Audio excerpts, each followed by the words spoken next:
Hey guys, this is the Good Wives Network, and Uncork with Brande is here. Yes. It's what the cluck now, but you know. Oh yeah. What the cluck? That's right. That's your new one, right? Frozen over. Let's just get that out of the way. Well, it's a day that no one else hoped happened. They didn't. That's what I can say. They were really trying to keep this from happening. Yeah, for a long and a good reason. I mean, they had good reason, because the longer you and I thought it was you and I, the less that we looked at anyone else for anything ever.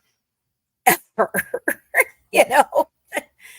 And that's just, oh man, it's I don't know, Brandy, what we've read and what we've learned in the last couple of days is just, it's shocking. And I can't even wrap my head around it. Like, I don't know what it's been like for you. I know you've been busy these last couple of days, so I don't know if it's actually sunk in fully to you.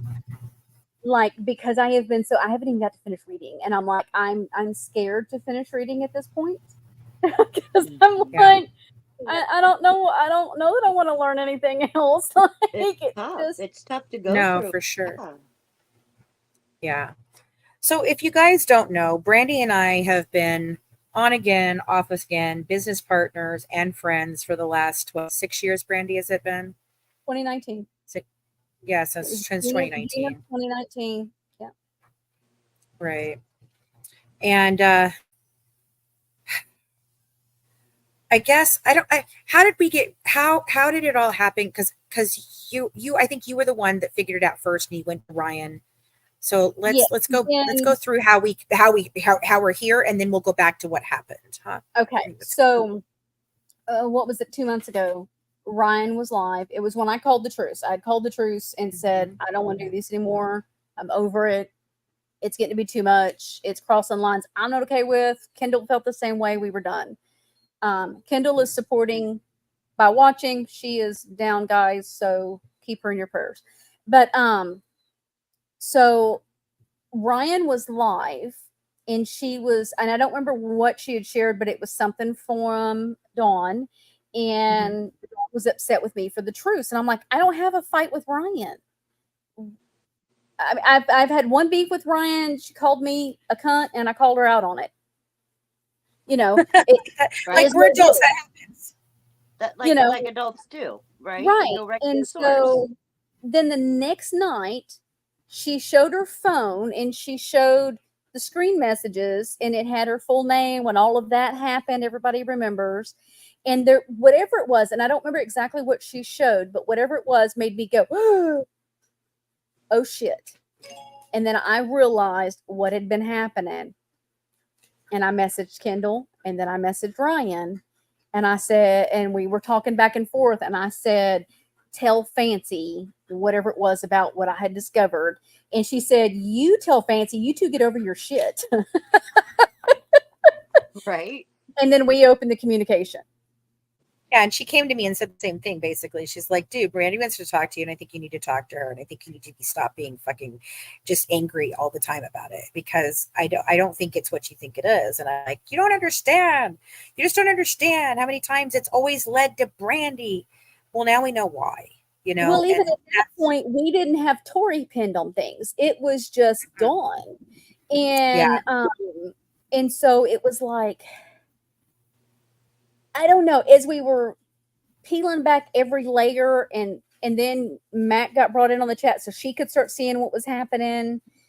And then I put, we have some other people in the chat. I'm not mentioning them yet because they need to stay out of it for right now. Because right now.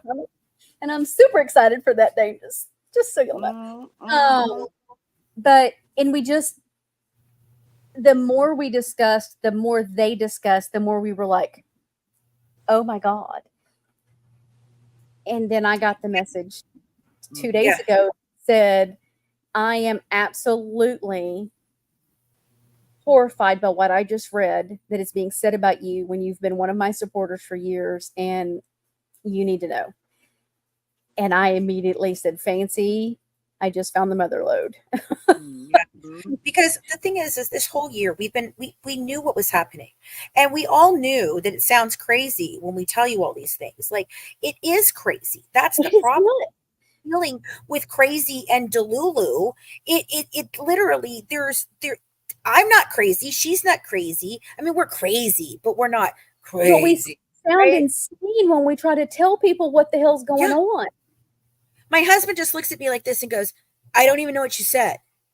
Because honestly, it's hard to believe that these are actual people doing these things. Yeah. Like, they spend their daily lives on this. It's unreal to me. And so when we started talking this last time, we started trying to fix our own shit. Okay. Because Brande and I have always had kind of an on again, off again relationship.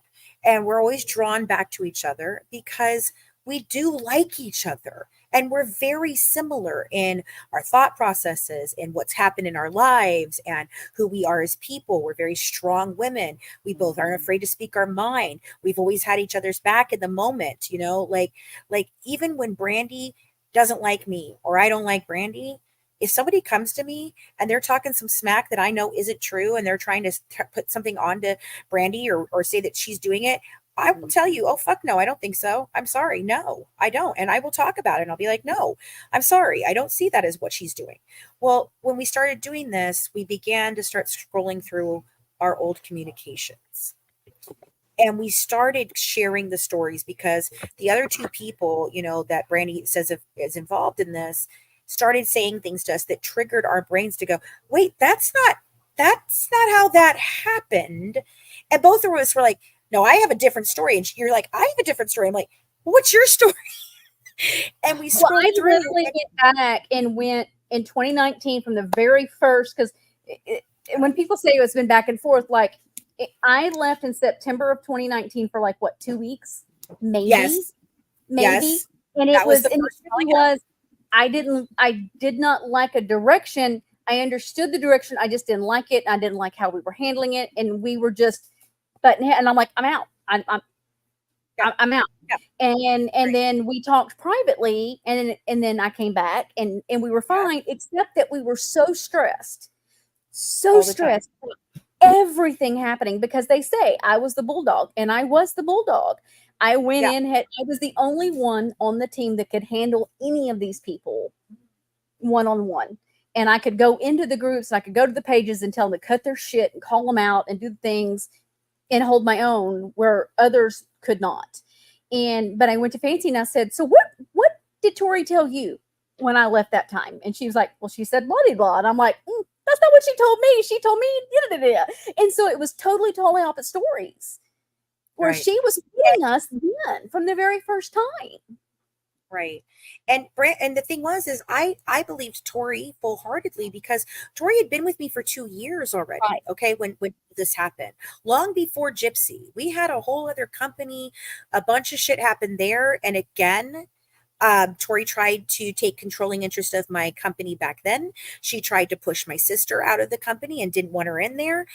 She lied and left me holding the bag when certain things happened. She literally, as I was in LA, still pitching our freaking show and meeting with all these agents and things, and Heather can verify this. My sister can verify it. She was there with me. Tori literally messages me and she's like, hey, so I know all this stuff happened here and everything. And I was on the set with Bishop the other day, and I'm like, Bishop, oh, come on, Tori, why? Because he was one of the people that screwed it all up for us. And I was like, why? What are you doing? And I said, what project are you even working on? What project is worth it for you to work on? You tell me these people abuse you. You tell me these people don't pay you. They don't do this. They won't give you anything. They don't give you credit. They lie. They don't put it into the box office or wherever they say they're going to do. They treat you horribly. They don't do it's horrible. Why would you even want to work on these projects when we have so much more we can be doing? And she's like, you're not here. And I just feel like, I want to do something and I'm not being able to do anything fancy. And I'm like, but that's what you want to be doing? And she goes, yeah, what did Bishop say? And she says, well, Bishop told me that if I wasn't friends with you publicly, that I could probably do all this extra stuff here because you're in California and you basically left me here. And I'm like, I left you here? I'm pitching the fucking show. What are you talking about? I just came from the third largest freaking agency that said they're going to take the show on. What are you talking about? And she's like, well, I mean, I'm just saying da da da. And I said, so what do you want to do, Tori? And she said, I was thinking we could just not be on Facebook friends anymore. And I said, are you serious right now? I'm like, is that the equivalent of I won't talk to you in the halls at school and don't approach me, but hey, come over on Saturday night for our weekly girl bash and popcorn and horror movies? Like, what in the hell are we talking here? And I was so hurt. I was so upset because I'm sorry. No, you either are my friend or you are not my friend. And if people are telling you that if you're not my friend, this will happen, and then you should tell them, F you. That's what you should have said as my best friend. F you. Go to hell. I don't want to be on your projects anyway. You all are pieces of shit. I'm going to go do something else. And I went to our group of friends and I showed them this message. And they were like, oh my God. Oh my God. And so I didn't talk to her for almost a year. Almost a year. We still had the company, but I did not talk to her for a year.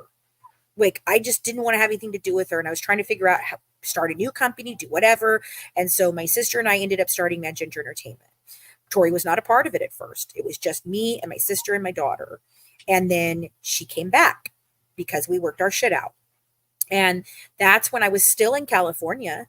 I think I'd either been in California or I'd returned back out there. And that's when the first time I talked to Christy Blanchard was. And I was so ecstatic. And I was like, oh my God, I think this is something we're actually going to get done. And she's like, okay, and I brought her back because, that's what I do, because I keep giving people chances. And Christina even says in the podcast, I can attest to that, Fancy. You give people second chances and fourth chances and 19th chances that you should never give to.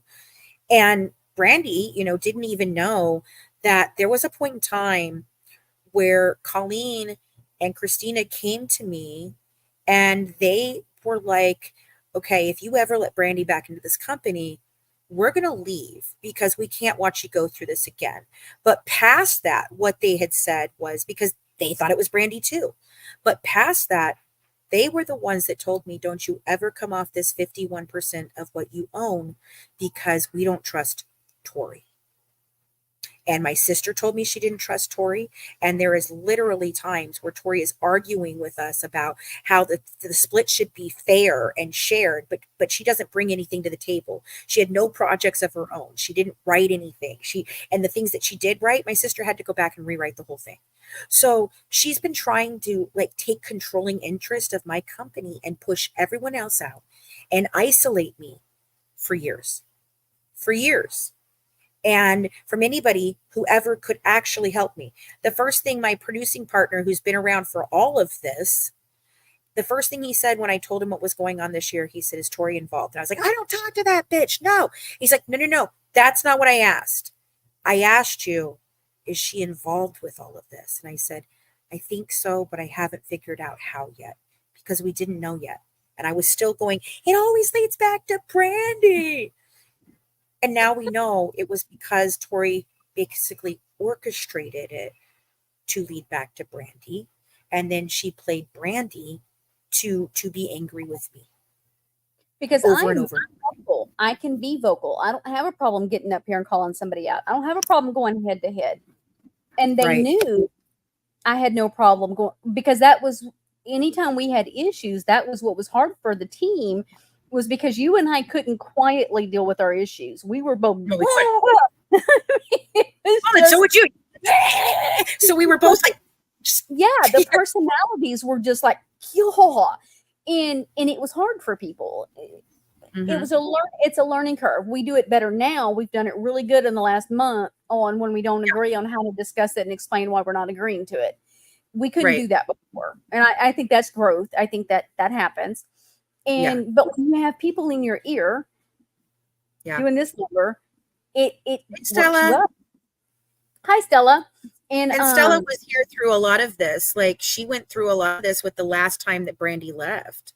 And she saw it and she didn't understand what was happening either. And I remember that. Like she was like, I don't get it. I don't understand. And even if you think about Titania told me over and over again, well, Tori's not your friend. She's not your friend. She's not acting like a friend. And I fought everybody on that because she was all I had. You want to pin Kim's comment real quick? Whose comment? Kim's Life in the Red. Kim. Okay. Kim. Yeah. Here, I'll put it up here. So I just didn't listen to anybody about her because she was all I had. Okay. When I left Arizona and California behind, I came here to Bowling Green originally. I had no friends. I did not have any family anymore. My mother had been gone. I was very depressed. I was really messed up. And I was struggling. And then I went back to school and I started to make friends and I separated from my husband for a while. And then one of my roommates fucked me over and I ended up having to move home and be back with Craig. And I didn't want to do that. And that's, about the time that I met Tori, just a little bit after that. And she was all I had. And we had kids together, kids of the same age together. We were, we wanted to do the same kind of things. We both wanted to work in the entertainment industry. I met her because she weaseled her way into a table read with another cast, basically, that she now has a problem with and has a problem with for years. And that she, that she basically was at the side of my hip from then on. That table read on, she just stuck right here and she would not leave me. So I thought this person was fighting for me all these times. And what I realized is she just was using me. And I don't even know why she did the things she did. And I don't think Brandy knows either. We have tried to figure out the why, because even now she's doing the same kind of stuff to her own company and it doesn't make sense. And there's no understanding. Like, you try to take and put yourself in somebody else's shoes and figure out why they think the way they do. Right. I can't. We can't. There's no explanation. There's none. And she's sabotaging herself in the process. Yeah. And hurting people. The things that she's told other people about me and about Fancy has been gross. And it's like, why? That's the thing. You guys don't know me. Those of you that are out here that say horrible things about me, you don't know me. You don't know anything about me. And yeah, I am a brash person. A lot of times I'm loud and I'm obnoxious and I'm weird. And I say things in a way that comes off across a different way than what I mean it. I have autism. I have ADHD. I have severe problems. I have severe anxiety. I have severe depression. Like, there's things that I have, and it's all things that make it very hard for me to sometimes communicate. And if I get pushed into a corner and I'm trying to explain myself, I lose my mind. And my doctor has told me I have lived in fight or flight mode since I was 6 years old when my dad left and I had to become one of the caregivers to my mother. I was the only one that was with her all those years. So that was why I was drawn to this case in the first place, what we all related to it in some way. And I did not realize how I react to things, and I'm trying to get better about it. Like, there's been times that Brandy and I have said, wait a minute. I think you just misunderstood me. And then we talk it out, instead of before we'd just be like, bah, bah, bah, bah. No, you're not listening. No, you're not listening. Well, you're not listening. Well, you're a bitch. There's always a fuck you in there. Right. I'm out of here. Fuck you. And one of us would leave the chat. And then Christina would be sitting there like, what the fuck just happened? Christina would come to me and say, okay, what happened? Explain. And I would explain. She was like, okay. What? She would come to me too, and she'd be like, I don't understand what just happened. Like, Brandy says this and you're saying this, and I was sitting there and that's not how it happened at all. Like, she's like, you're both being ridiculous. What the fuck? And Brandy, I get, there was a very fine line that Brandy was walking during the period of time that we were dealing with Natasha. because she was the only one that I gave carte blanche to go out and be the bulldog. But there were also times that I'm trying to reel her back in because, I'm listening to Christina and Colleen and telling me, hey, we need to pull back from this, and I had some media people telling me, you're making this worse. Like, if you keep going at them, it's not going to help. And that was why we made the decision to leave Facebook, because they would not leave us alone. They were Well, sending they people followed us in to by YouTube. We went to they were YouTube and they stream us and make fun of everything. So it was like, right. But we did shut them down. That was when we went to YouTube. It lasted for maybe 6 months. And we shut them down, and Natasha went away. Hey guys, we're live. Can you quiet down just a little bit? Thank you. Just a little bit. Okay. Just a little bit. So they we were having came a over party. here. Yeah. We came over here thinking we would shut it down immediately. It didn't happen. But then when we stopped engaging with Natasha, and we just, no, we wouldn't let anybody talk about it in the chat. We wouldn't let anybody talk about it. Nothing. And we went to almost fully pre-recorded everything. So we didn't have to deal with the bull crap. And we did great. And Natasha went away. And then what she did was end up causing a huge problem between a million other different YouTube creators. And I was like, well, see, not me. Ha ha. See, I'm not the one. It's her, because she's cray, but Brande had to walk a very hard line. And there were many times we fought because I didn't know how to pull her back on certain things and push her out on others. And she didn't know how to step back. She didn't, because she just, no, I'm going to defend myself. I'm going to defend myself. Right. And yeah. I it's like getting a dog with a bone. I don't let it go. And I will die on that hill kind of thing. And there were times when they tried to push us, and there's some stuff that we have found that shows it's still happening with new people, but they tried to do damage to us mentally and emotionally. I mean, they managed to do damage to the friendship for sure. Because when I left the second time in October, the last part of October, there was so much emotional damage. We could not communicate. There was no communicating. There was no understanding. There was no, if we said we're recording Wednesday at 3:00, then we would have it at Tuesday at 1:00. I mean, we weren't hearing the same thing at all, no matter what we said. And I felt bad for Christina, because she really was the go-between at that point in time. And it was Tori undoing everything that Christina was doing. Like, because Christina could get us both to a point where we'd be like, okay, I hear you. I hear what Brande was trying to say. And I think you would be like, okay, I hear you, what you're saying, Fancy was feeling and saying. And then Tori would just come in and be like, no. Well, she had me in the first time. She was telling me, that you were in the Slack group dogging me on why I left and this and that, and had me worked up. And then the second time, trying to remember. I'm trying to remember. I love my LM Dragon. I love them. Yeah, that was sweet. Thank you so much. I don't remember what she said the second time. The second time was so explosive, it wasn't even funny. And the only reason I started talking to Fancy again in 2020 was because there was an explosion that happened with Natasha's group, with her people, and it was the Mod Apocalypse one that happened. And we ended up forming these chats, and there was all of those ex-mods that left in the chat, and I was in the chat. And so we were having all these conversations, and there were some people that were enjoying working Fancy up. And they said, this is fun. I'm having fun with this. And I'm going to go drop this in there. And I'm like, you don't understand what you're doing. Well, it upset me because at that time, I had kind of gotten over the mad. I was just done. But I also knew that what they were doing was hurtful to you. And it was during the pandemic. So we were isolated anyways. Things were shutting down. It was bad. And I went to you and said, hey, you all right? Yeah.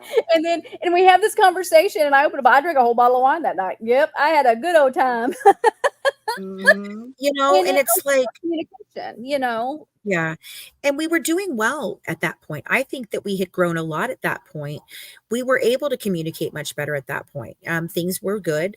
Um, and at first, I think that, like, again, like, Brandy has always been my protector. She was who was slinging it out in the trenches. She was who was fighting my battles, because I just, for one, I didn't have time. I didn't have time. I was so freaking busy trying to get all the things we were trying to get done Mhm. that, I didn't have time. And beyond that, you told me, let me do it. Just let me do it. Let me do it. And sometimes Christina would, because, but Christina, again, equally as busy. And Well, and she she was had a quiet. way. She She was a had a lot. way about her, you Yeah. know? There's one time I remember, like, I was breaking Natasha down about something, and I was in the chat with her, and she's going back with me, and I finally just said, I'm done with you, bitch. I'm gonna hand you off to my bitch Christina. And she tagged right in, right? And I was like, and she tagged right in, but when she tags in, she's so, she gets right to it. It's just that she's so intuitive that she could just get you without the whole bravado that kind of Brandy Mhm. and I kind of carry, Yeah. and she would break them down in a heartbeat. I mean, just boom, and then just drop the mic and walk out. And I was like, whoa.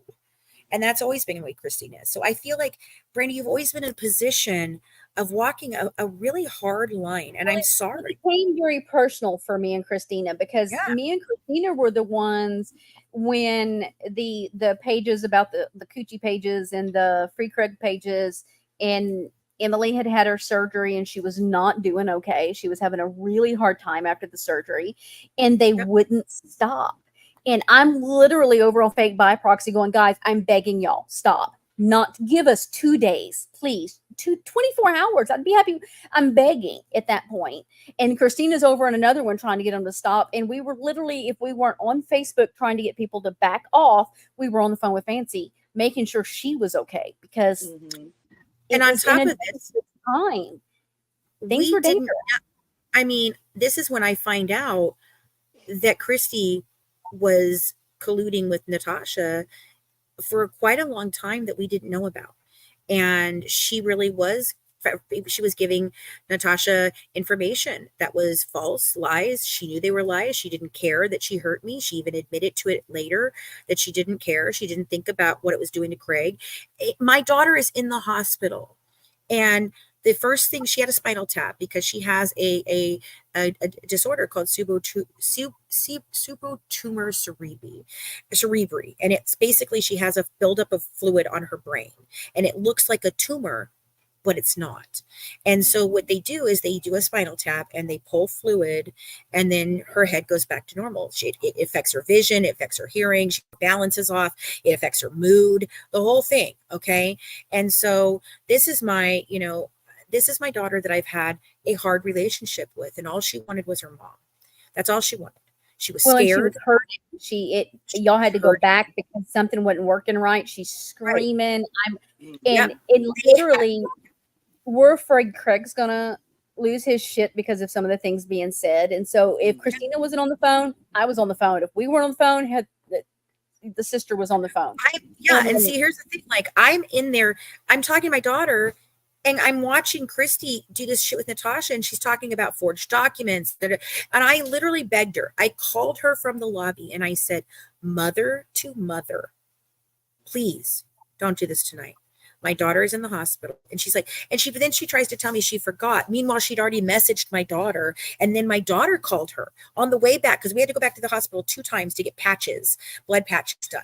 And they're painful and it's horrible. And she felt like she was dying. And told me over and over she lived viciously through my life. Aw. And so even my Oh. daughter called Christy and said, please don't do this. My mom, I need my mom. And you're messaging me and telling me that you care about me and hope I'm okay. Meanwhile, you're on a live with a person that is trying to destroy my mother's life. What is wrong with you, please? And she's underage at this time. Mm-hmm. She's a teenager. She wasn't even, I don't even think she was 18 yet. I can't remember when she exactly had it, but I don't think she was 18 yet. She was still a teenager. Yeah. She 16 or was 17 years old. Yeah. And she's like, please, please stop. And Christy would not, Natasha would not, the haters would not. And I remember, and that's where the Dawn Boker thing comes through, of her running away with Christy. And I mean, it just got so complicated, and we just couldn't figure out, why is all this happening? 2019 was bad. It was a bad year. Years of my And life. so when I saw them trying to ag her back on in 2020 during the pandemic, when I knew what that was doing to her, I couldn't handle it. And so I was like, look, dude, don't let these people do this. Come on. And we started our friendship back. And I would fill in when Colleen couldn't, I wasn't a part of the business. I would just help fill in or whatever. And that went on all the way through January of 21. And that was when I became a part of the business again. Me and Stella and Ty, we all became a part of the business. And things were going good. I mean, we had a good time going. And so when I left that year, it was after a knee surgery. I was having horrible issues after the surgery mentally. And literally when I left, I just said, look, I love you guys. There's too much chaos for me and I just can't do this. I had no problems. Well, what I didn't know was Tori was telling her otherwise. Yeah. Tori was going and telling her that I was being dramatic. I wasn't that sick and I wasn't this and this and this and this. And the whole time telling me, no, I agree, Brande, you need to walk away. And she's impossible. And she's ruined everything already. She just ruined all the stuff with the wine thing. And fuck you, Tori. Just fuck you. Right. Just absolutely fuck you. Oh my God. So that's a little bit of the backstory of where we were. Okay. And then we're going to go forward from here, but I want to put something in here. So what we're going to talk about tonight is these two people who have been behind a lot of the things that have happened this year. Okay. And I did not know who either one of them were. I'm not even sure Brande knew who both of them were. Well, I know you knew Crafton, but I don't think you knew. Now, I don't know how. Well, wait, let me tell that, and then I'm going to let you do that because I want to do that. Okay. So Brande leaves. And another mod apocalypse is going on. Okay. And this time happened in late 21. Right. Okay. But this is now October of 2022 that I was approached. And I think that's when they wanted all the files still, and they weren't getting the files, and she'd already screwed over Wendy McGee, and they ran her out of op, and Natasha out of op, and all these things were happening. So my OG Dottie comes to me on October of 2022, and she starts telling me that there is a person who wants to speak to me, who's been speaking to Natasha's old mods, and they're going to take down Natasha. And I was like, I don't want any part of this. And Brande and I have done that many times. We turn it down. We're like, no, thank you. We don't want to be involved. We've done this. They're never going to take her down. She's like a cockroach. She just keeps coming back. You and I are not friends. We have parted ways, and because Tori had been in the middle, and when it shouldn't have been. It really was me just eating out of the chaos and walking away, and still a friendship. But because of the little thing in our ear, didn't happen. So we were not talking at all at this point. Right. So I get this message, and she says, I sent you an ad to a group of the people who are trying to investigate Natasha. And she says, his name is Crafton Barnes. And I said, oh, so like he's just a regular person? And she's like, I'm not sure. I said, well, if it's not law enforcement, I would rather not be involved. We've not had any interactions in several years, and our team is happy with that. Too busy working on our other stuff to bother with her dumb ass. Hope you are well. And then she said, I am. They were asking me about the screenshots I shared and wondered if I had them and didn't know if you had any. And I said, I have plenty. And I go through this whole thing. So then she sends me the actual message, and it is from Crafton Barnes. Now, I hear nothing past this. I tell them no. I tell Crafton no. I do remember I think he reached out, or somebody that was working with him reached out. And I was like, no, I'm not interested. I've already told my friends I'm not interested. Please leave me out of this. Okay. Just leave me out of this. And so I never hear his name again until Ryan this year starts telling me about this Crafton and Kim. And I'm like, I have no idea who you're talking about. And she's like, no, I'm telling you, they're really da da da da da. They know who you are. And I'm like, I don't know who the fuck you're talking about. I don't know who you're talking about. And this is about the time, that Sabrina Bell is popping up and they're all just attacking the crap out of me. And I have no idea who these people are, but all I could think of is, this feels really reminiscent of 2019. And I started saying, this is like 2019 all over again, except like Brande and I both said it on steroids. Like, it's so funny. We used the same exact words. Like, because Ryan will tell you, I said the same thing. I was like, oh my God, this is like, I don't know, to the 10th power. It's like we're on steroids. Like, I had I been don't know telling what's happening. Ryan and Courtney and that whole group months ago, this was 2019 on steroids. Yeah. And so I just kind of ignored it because I kind of felt that if I just ignored these people long enough, they would go away. But I also did not know that this had all been started being planned in 2023. And it actually even started long before that. In 2021 is when they started the Reddit group and left it open and just left it sitting there. And they started the Exposing the Good Wives YouTube channel and just left it sitting there. It was probably under different names at that time, but you can see when they're actually formed, no matter what. And I found that and I was like, son of a bitch, they have been planning things for a very long time. And you guys have to understand, I'm very dangerous to a lot of these people because I know their secrets. And not just the Blanchard family. I know Dawn's secrets. I know, Brandy's secrets. I mean, I know things about everybody because I listen and I talk to my people and and no, you were not involved, Stella. You were not involved in any of this. You left with Brandy over the wine thing at that time and you weren't involved. We may have talked once in a while, but I don't think you were involved at all. So, when Brandy comes to me this last year in, I don't know if it was 2022 or 2023, and we started talking about the network I was building. 23. Right? Right after Christina passed away, I reached out to That's right. my Christina condolences passed. for Christina Right. dying. So Christina passes in February. Brandy reaches out. She made a beautiful thing for Christina, and I'm sorry that I criticized you for that because I was hurt. I was very hurt. I was like, no, she is not your best friend. And she's not Tori's best friend. She's my best friend. And she's Colleen's best friend. How dare you guys make this thing and then try to be shitty to me and take her company? Like, I was mad as hell. And I thought it was Brandy. And I met her when we were supposed to have the gala for our actual event and it all fell apart. And I had no idea why it fell apart. I do now because Tori was literally messaging all my vendors, all my content creators and lying to them. And she literally one of the partners that we have not talked about, one of the people that we haven't talked about.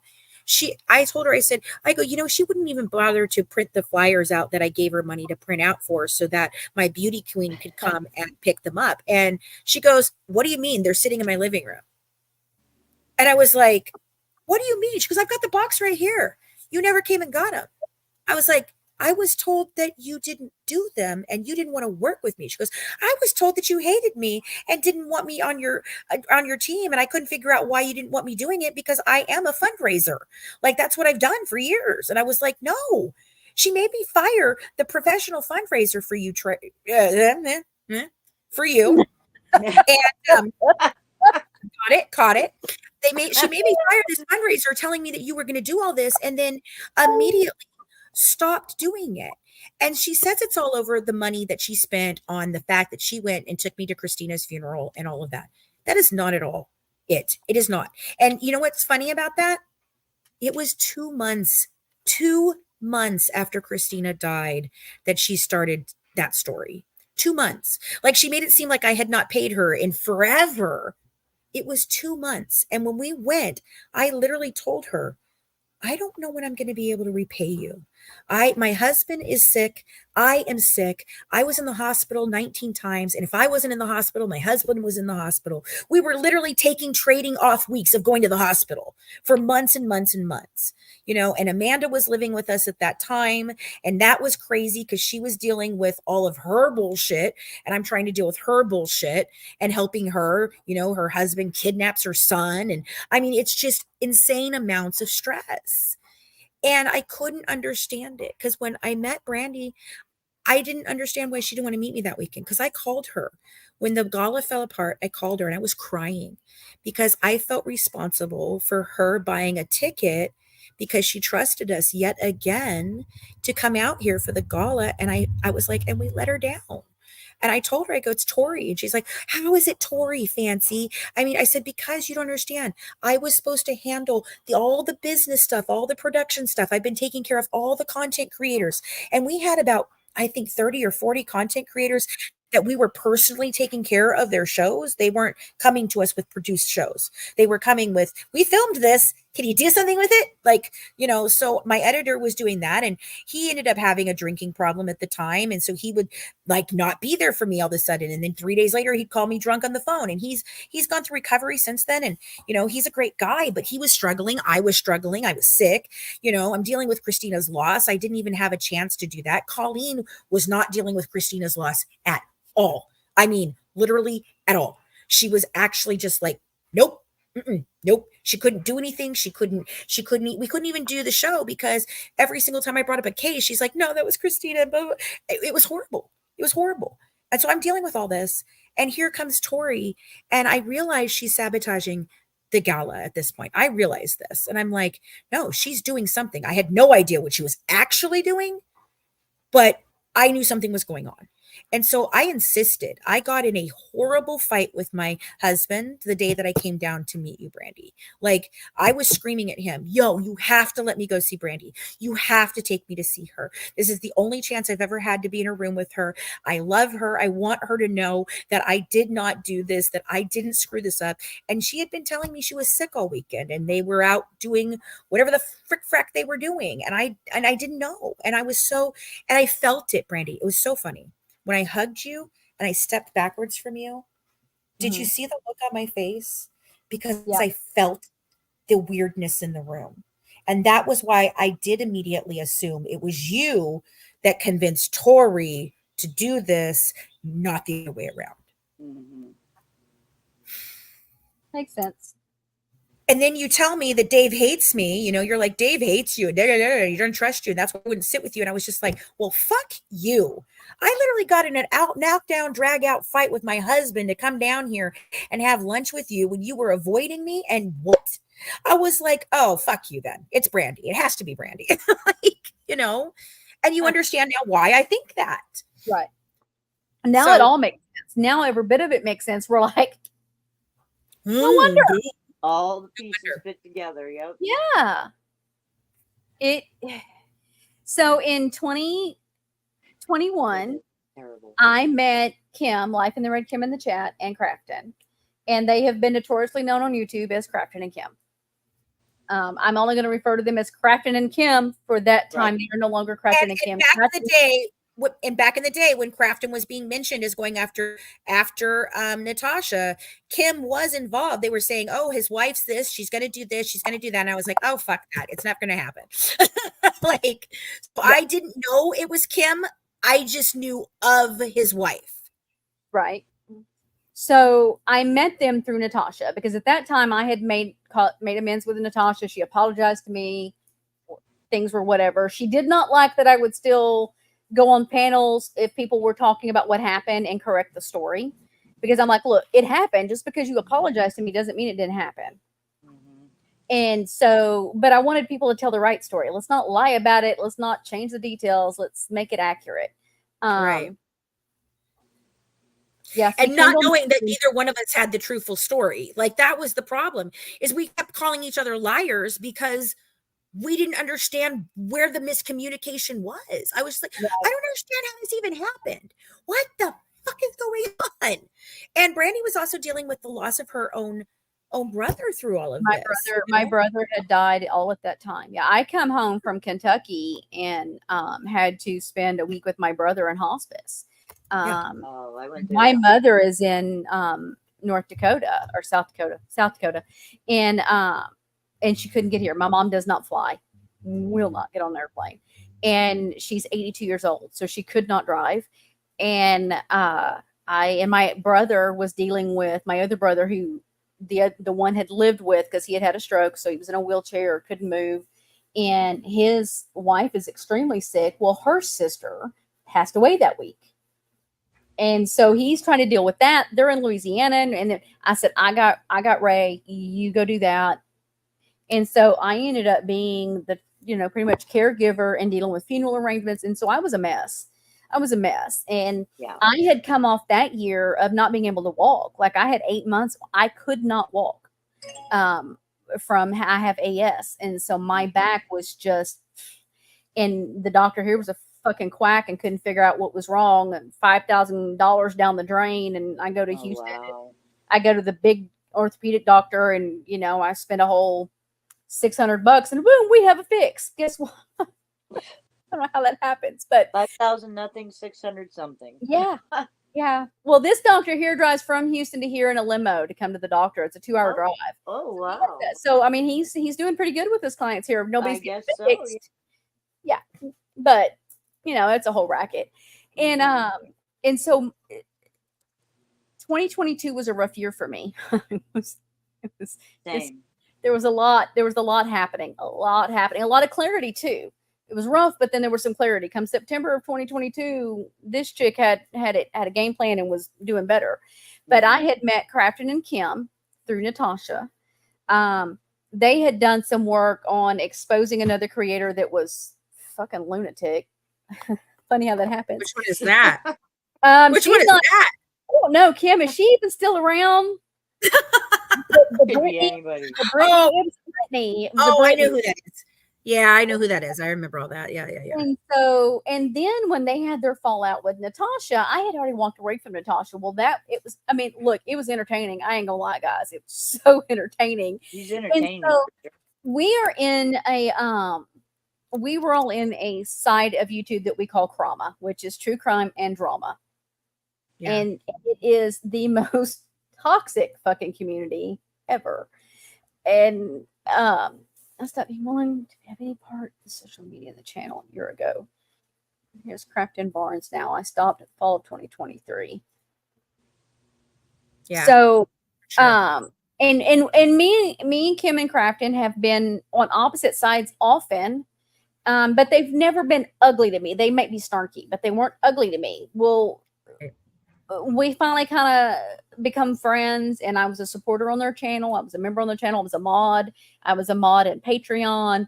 So I have supported them as a couple and creators for about a year and a half. And Crafton came to me, and they had she had to go back to work. She had surgery, had to go back to work, and things had just gotten busy. Life gets away with us, real life happens away from here. And hell, toxic wasteland. Yes. I went and go check when I'm really bored. I go check the Cromaville out, and it's the same shit. Like, it's the same people fighting with the same people over the same people. Stuff, the story. Yeah. It's just weird. It's so weird. It's like soap operas. It really Nobody moves on. Right. Right. You can open up General Hospital. It's the same shit that happened 20 years ago. It's the same thing in Croma. Every time. And so, in January, I should have looked when he messaged me. I meant to do that.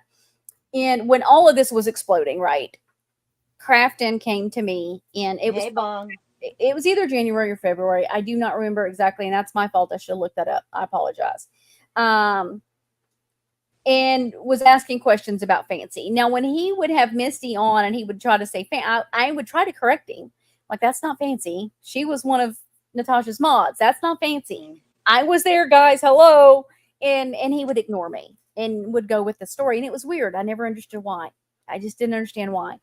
And so when he came to me asking questions about Fancy and what was going on, I would give him answers. And just before Resident Midnight goes out there, and Brande gave us the video. Yes, guys. The hotel video was sent by me to Crafton. There you go. There's what they got on me. Well, I guess they got it on me because I keep saying it. Okay, but you just did you send it directly to Crafton, or did you put it in that Exposing Good Wives chat or whatever? I sent it directly to Crafton. Interesting. Okay. Not the story I heard. Not the story I've heard. I'll show you tomorrow. No, I believe you. I totally believe you, but that's not the story I've heard. Yeah. So, and, that's what they like to say is that that's what they were saying. Brady, da, da, da. That's the only thing I did, guys. And guess what? I did it for a reason. I wanted Sarah to be shown to be the liar that she is. But anyway, um, That's and a so, story for another day. For oh, yeah. another day, right? Oh. And he would ask me questions. I would answer them. We would talk. He wanted to do a live. He had offered to come. He wanted to do a live. I had done a live, expecting him to come. And what we see in some of these screenshots, he's like, yeah, I don't think I'll hit the link. So he was setting me up the whole time to do all this. And so Kim, in the last couple of weeks, there has been a situation happen with her and him. I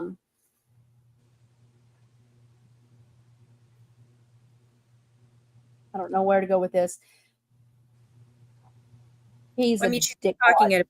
Yeah, he's been talking about it in the chat. She's been talking about it in the chat. So So he is in jail. They had a DV situation because people are going to bring this up.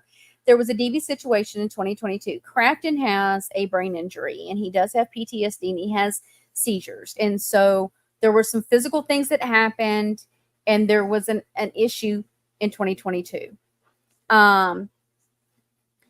And then I didn't. Yeah, I can see that, Kendall. That makes sense. Yeah. Yeah. They just don't understand mine and Kendall's friendship. It's fine. Right. She wasn't happy with me because I did it behind her back. She wasn't happy with me, but we healed that. And that's what grown-ups do.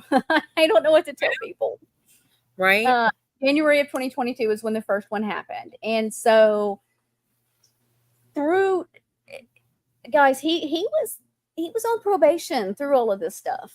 People need to let this sink in as we go to talking about this. Okay, so he has 3 charges. Actually, I think there's 4 because there was 2 DV charges that I found all in one thing. So 2 DV charges, a unlawful possession of a firearm, I believe. And then the third one or the fourth one is the one that I think is most relevant here. And it is terroristic threats caught to imminent death. Terroristic threats of imminent death. And that was what he was doing to his wife. And that is basically what he has done to me, to Brande, to everyone else. He has stalked us. He has gaslit us. He has, was it a knife? Okay. Yeah. I just saw the unlawful weapon. So I didn't know. I thought it was a gun, but I guess you're right. Okay. So a knife. Okay. Fantastic. Right. And he got into treatment, she says, medical, psychological help, meds, all that. I got you.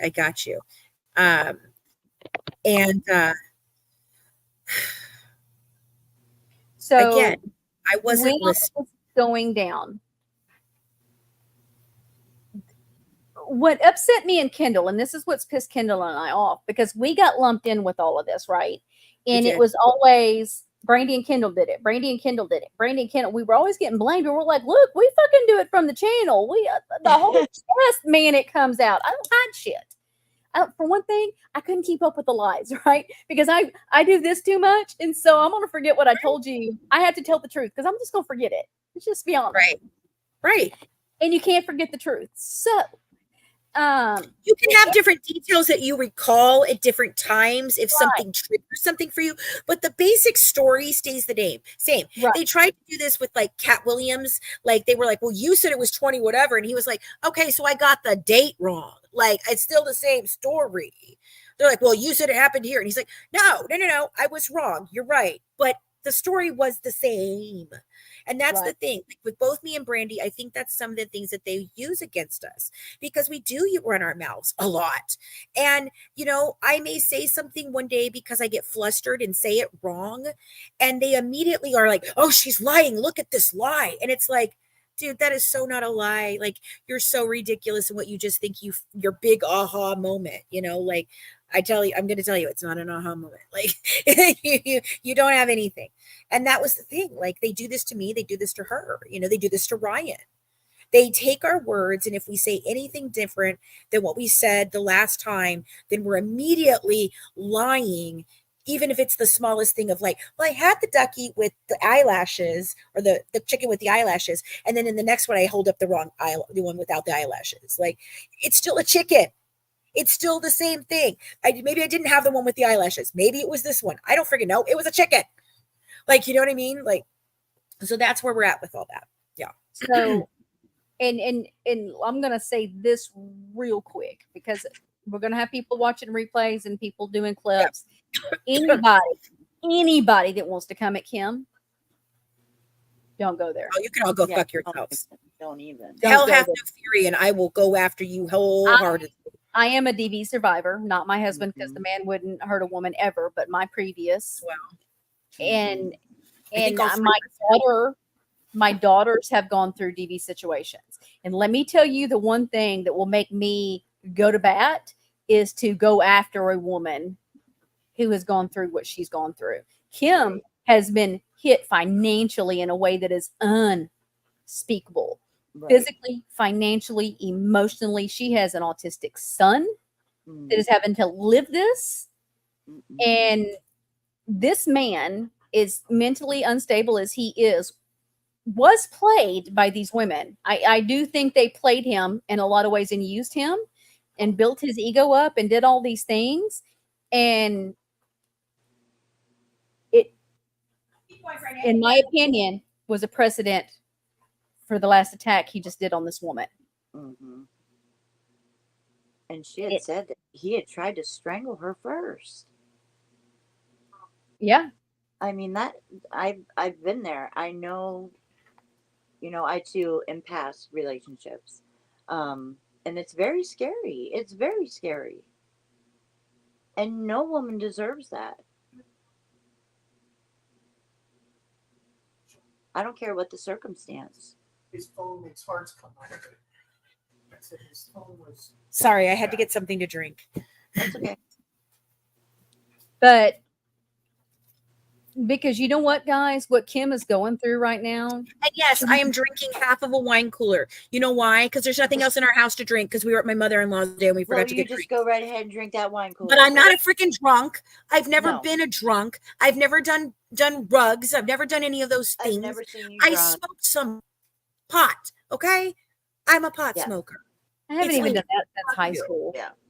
I do because of my pain. You don't I do because of my pain. Girl. But look, I have one of these or a margarita with my child when we go to the Mexican restaurant, and that's it. I do legitimately have a symptom from COVID that makes me sound drunk, and it's because my body is actually turning the freaking carbohydrates in my body into alcohol. And if I don't monitor what I'm eating, I start to get a buildup of it. And that's how I ended up in the hospital for 19 times last year. And if it hadn't been for going to or the year before, I think it was 2022, maybe that I was doing all of that. No, 2023. Yeah. But when I went to Christina's 2022. And then 2023. Yeah, you're right. I think so. I don't know. Maybe both years. Wait, we're in 2024. The network stuff happened in 2023. 23. Yeah, and I was going, and the gala stuff and everything, but it had already started happening in 2022. Then when Christina passed away, I ended up in the hospital that weekend in freaking New York. We weren't even sure we were going to make it home. Then I come home, and within 2 days, I was back in the hospital here. I got out of the hospital after 3 days. 2 days later, I was back in the hospital again. By the time I get out, I get a message from the hospital in New York that says to me, hey, we know what's wrong with you. Give us a call. You need to come in immediately. And I was like, I don't live in the state. I was only there for my friend's funeral. So, but I can have one of these as long as I'm responsible with what I ate that day. An adult, and I'm 21. But for you to sit around and call me a Adderall user, which I've never used Adderall, a drug addict, I need to go to therapy, I need to be in a recovery system. You people have absolutely no fucking right to Have you ever heard the term firecracker? That's what you are. Right. You're a firecracker. And this comes up in the text messages. So I did want to let you guys see it and know what I'm doing, because I know it's going to come out tomorrow. Oh, Fancy was drinking. Oh my God, she had a wine Look. cooler.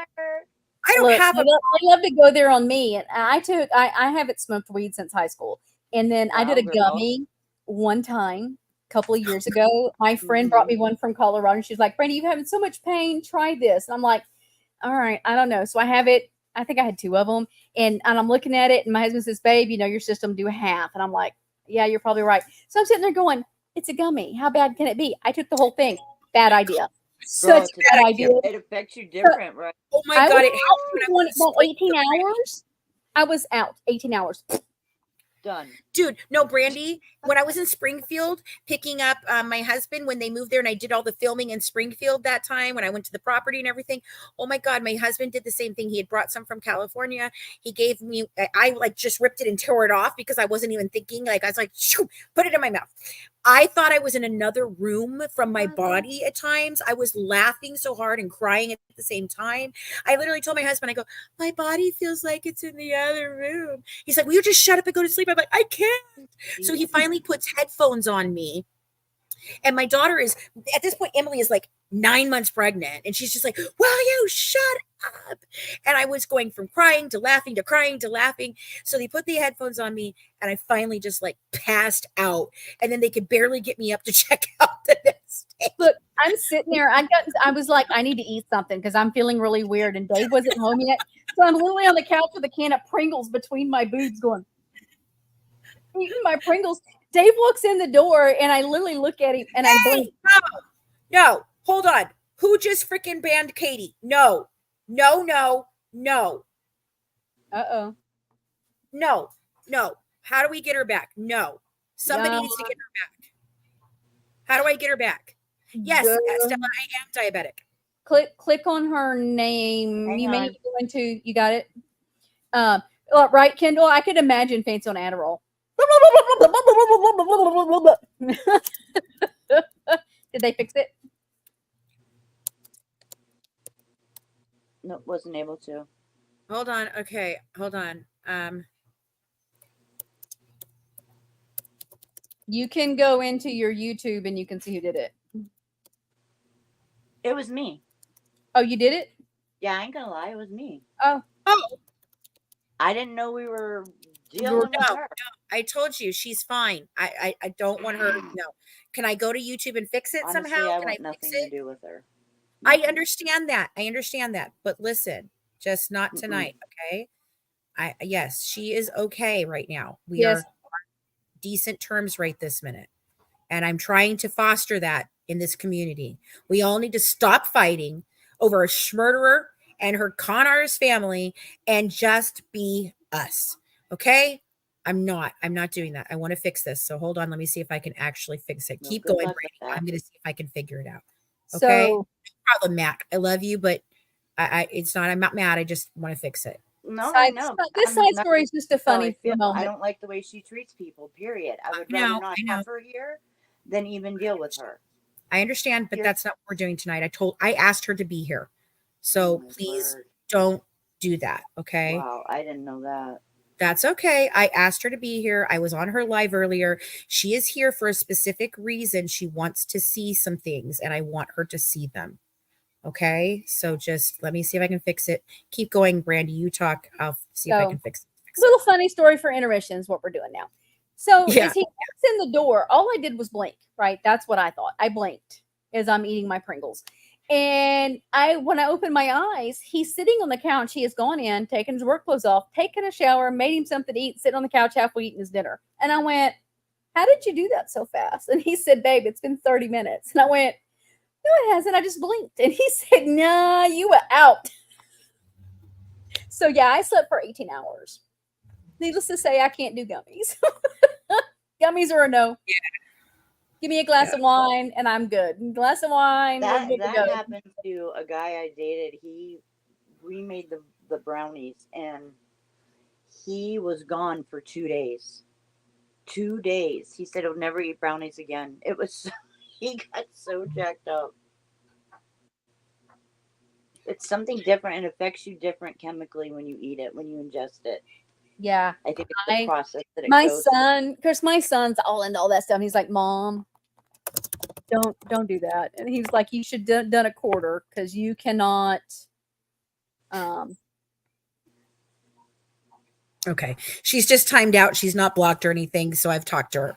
It's okay. Thank you. I'm sorry for scolding. So, Just, yeah. so in 2022, no, we'd already done that. Never mind. This year, dealing with Crafton, and he had come to me and was getting all the info that he wanted. And so there was a little screenshot, which I find this funny. I love being called gossipy, right? Because you guys are the ones coming to me. I don't go to y'all telling y'all shit. Right? I stay in my lane, right? But I'm gossipy while they're in all these chats talking mad shit on everybody and anybody. Newsflash, guys, that's what a gossip is. Hate to burst your bubble, but whatever. Can you please say for the people who's the person who always calls you that? Jasmine loves to call me gossipy. Yeah, she also likes to call me Tiny Fancy. Jasmine does. Or AKA Jamie, the PR person. Right. And we'll have a whole other thing about her later. So Stella, why are you calling me? I'm on a live. Hold on. Hey.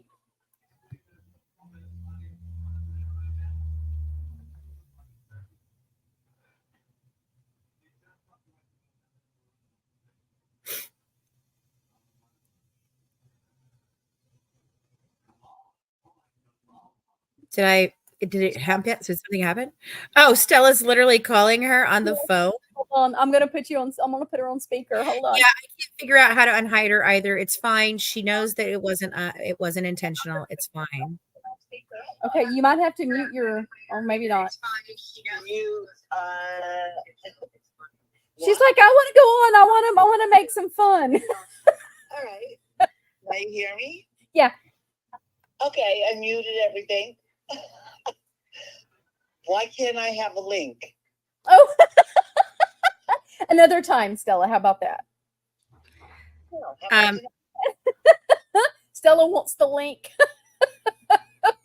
No, not tonight. Tonight's going to be a little heavy once we get through what we're getting heavy, through. babe. It's really going to get heavy, Stella. You got to wait. Next time, okay? Next time. No, next time. No, next time, she said. All right, girl. I love you. You hanging up on me? Yes, I got to hang up on you so I can finish this. I can't with you. I'm bringing you joy and love. You Right always bring joy and love. No, but honestly, can you all hear me? Yes. Yes. Just give me the link. Next time. What for? What do you want? Why you drink the Kool-Aid? While we drink the Kool-Aid. You drink the Kool-Aid. Me drink the Kool-Aid? No, we're fixing to expose some very serious stuff. What? More serious than what you've always spoken about? Worse, yes. Yeah, wait, much worse. Yes. Yes, Stella, you have no idea. Don't slam me. Huh? No, baby, it has nothing to do with you. No, nothing to do with you. No.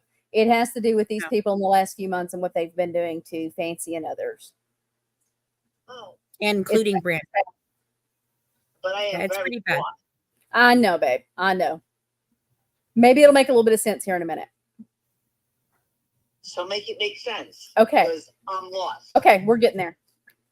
All right. I Bye. love you, girls. Love you too. Bye. We love you too. Hey, Stella. Every time you told me that these girls love me, and I told you I don't think so, I'm sorry for telling you I don't think so, because I do think that Brande loved me, and I do think that Brande cared about me, and I just wasn't able to see it, and I'm sorry. Again, I'm sorry, Brande. I know we had a hard time, but I think both of us had a hard time just being the friends that we needed.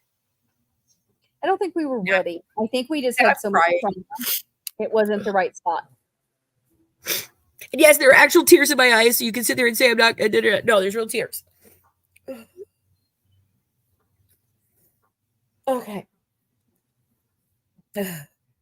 Yes, you can FOIA a police report, Ellen Dragon. All right. Vicky, I don't think it's going to have anything to do with the person you think it's going to have to do with. So you're going to be okay. I can see your comments, Vic. All right. This is not about Christy. Okay. No, it's not about Christy. It's not about Christy. I don't even think Christy knows what this stuff is. Okay. No, So he doesn't. I haven't messaged her today to tell her any of this because it really doesn't have anything to do with her. in a roundabout way, it does, but I don't think it's her. Well, because these people don't even like her. I mean, in some of the messages, they want to take her down too. It's literally by proxy, by guilty by association. Right. That's what's so weird about it. There's messages where they're like, we take her down too, whatever, blah, blah, blah. And I'm like, there was nobody saying that. There was nobody saying. Jasmine is the fake PR, and that's Jamie. And she used to be Natasha's mod. And we all thought that she hated Natasha and left Natasha, but she never did. Stella Mack is my new business partner and my co-host and the editor on my book. And she's the person who has stood by me this whole year to get me through the absolute sheer fuckery that has been happening in my life. That's who she is. She's amazing. So Jasmine came back into the scene in January, and I had left a comment on Katie Joy's post, and she messaged me, was glad to see me over there, was glad to see that I was away from Fancy, all of these hoopla things, patting me on the back, love bombing out the ass. And there's a neat timeline. And at the same time, she's doing the same thing with Fancy. But then telling us that she doesn't like Natasha, but then I bust her over in Natasha's a couple times. So it's just... She's all over this, and we're still trying to pin all the dots because I didn't even realize it till I read something in these messages, and then it clicked in my head, and I went, that timeline fits better. And then I went and looked who it was and when it was and what happened. And I'm like, oh, I don't think that this is, I don't think this is what we thought this was. There's been a person who I believe has been blamed over and over and over again for this. And while she's done her own shit, and I hope she's actually watching because I tried to talk to her today, which is Thea. Well, I believe that Thea has done her own shit and she's a little bit cray-cray, but aren't we all? I don't think she has done the things that she has been accused of doing. And I think just like the rest of us, she has been trying to figure out who was really behind a few of these accounts that she was being blamed for. And I have said over and over again to all my people that were looking into her, I even ignored the parody account for months. She'd tell me things. I was like, I don't want to hear it. I don't want to hear it. I don't want to hear it. I don't want to hear it. I don't care. I don't care. I don't care. I don't care. I don't care. And she tried to convince me that Thea was Midnight, this resident Midnight, who, funny enough, on January 29th, here's where Jasmine comes in for me. On January 29th, I went up on Hello Starlights Live. And in the first time in 5 years, I agreed to come on and speak about Natasha Cooper and my experience with Natasha Cooper. And I told her it was a one and done. I wouldn't do it anywhere else. I wouldn't talk about her any other way. And the only reason I did it was because I believed that the Blanchard family sent her to TikTok specifically to harass, stalk, bully me, and make me lose my platform. And at first, I really just, I didn't know if Natasha was doing it on her own or Christy did it. It was just so many different things, and I didn't know. And I eventually made peace with her for a little while. And then now she's back on the whole I hate Fancy, and I don't even know why. She just got mad one day, rage quit my live, and then started bashing me like 2 days later. Okay. So, but on January 29th, I'm up on Stella's, or I'm not, I look down at Stella. I'm up on Starlight's Live, and this topic of the bracelets that were bought back in I don't know, 2019. Yeah, 2019, when Natasha was trying to pretend that she needed a fake brain surgery because her pituitary gland had exploded. Not how things happen. My nurses went to work and disproved that whole theory. And guess what? She never had brain surgery. She never had anything. Nothing happened. And those bracelets, then all of a sudden, instead of being Team Natasha for her brain surgery, and Brandy, you're going to back me up on this since we already had this conversation, they became for Team Fancy and Team Natasha, and those were Team Natasha, and they were selling them to people. They weren't sending them out they weren't sending them out when people would buy them. Started was all kinds of for the things. brain surgery fundraiser, and then they were going to give them out if they paid their money to be a part of the group to get the documents that they all paid to get the documents that Natasha never got the documents. Yeah, and then they became Team Fancy and it was Team Natasha because she was against me and they were against that. And that's when all the pages were going on. Everything was happening. And I was on this live, and all I said was what I just said here. They originally started for the brain tumor, and then eventually it became a Team Fancy, Team Natasha thing. And I didn't even understand that. Like, I didn't understand why anybody would want to wear a bracelet that says Team Natasha on it. Like, well, who the fuck is Natasha? Why are you wearing her bracelet? Like, I just didn't understand any of it. I was like, that seems so fucking weird. I'm not doing that. No. Okay. Well, in the chat, this person named Jazz, who I didn't even connect the dots at that point because I hadn't talked to Jasmine in over 5 years. Like, seriously, I thought she went to ground. I didn't think she was involved anywhere with anything. She had come to us when they all walked away, and when the first small group had walked away, there's like 4 of them, I think. And she was wanting to give us information and help us out Natasha and do all these things. And then they would start in and give us this information, and then they would disappear. Or, no, you can't use that. Or, no, don't do this. And we were pissed. It was like, then stop. And so she disappeared at that time. Well, she didn't disappear at that point. That's what you think. No, she helped me collect all the information on Christy, on Don Boker, on Diane, all of them that we were trying to figure out who stole the stuff out of my drive, who leaked this, my contract, who leaked my pilot, like all the things. That's what Jasmine was helping me do. And nobody knew she was doing it. So she honestly thought that I knew. When the fake PR Jamie came out, she thought I knew it was her because it's her. It's what she does. She goes around and she plays the field with every single person. She collects all the little information that she wants and does her little thing with it. And then, she kind of just plays with everybody in it. Like, she's just like this. I don't know. It's like she's playing with a dollhouse almost. Like, I'm going to get this person to do this, and I'm going to get this person to do this. And I can see her like planning it that way. And so I'm up on this live. I say this. She starts getting pissed in the chat. And I'm like, what the fuck? Who are you? I don't even know who you are.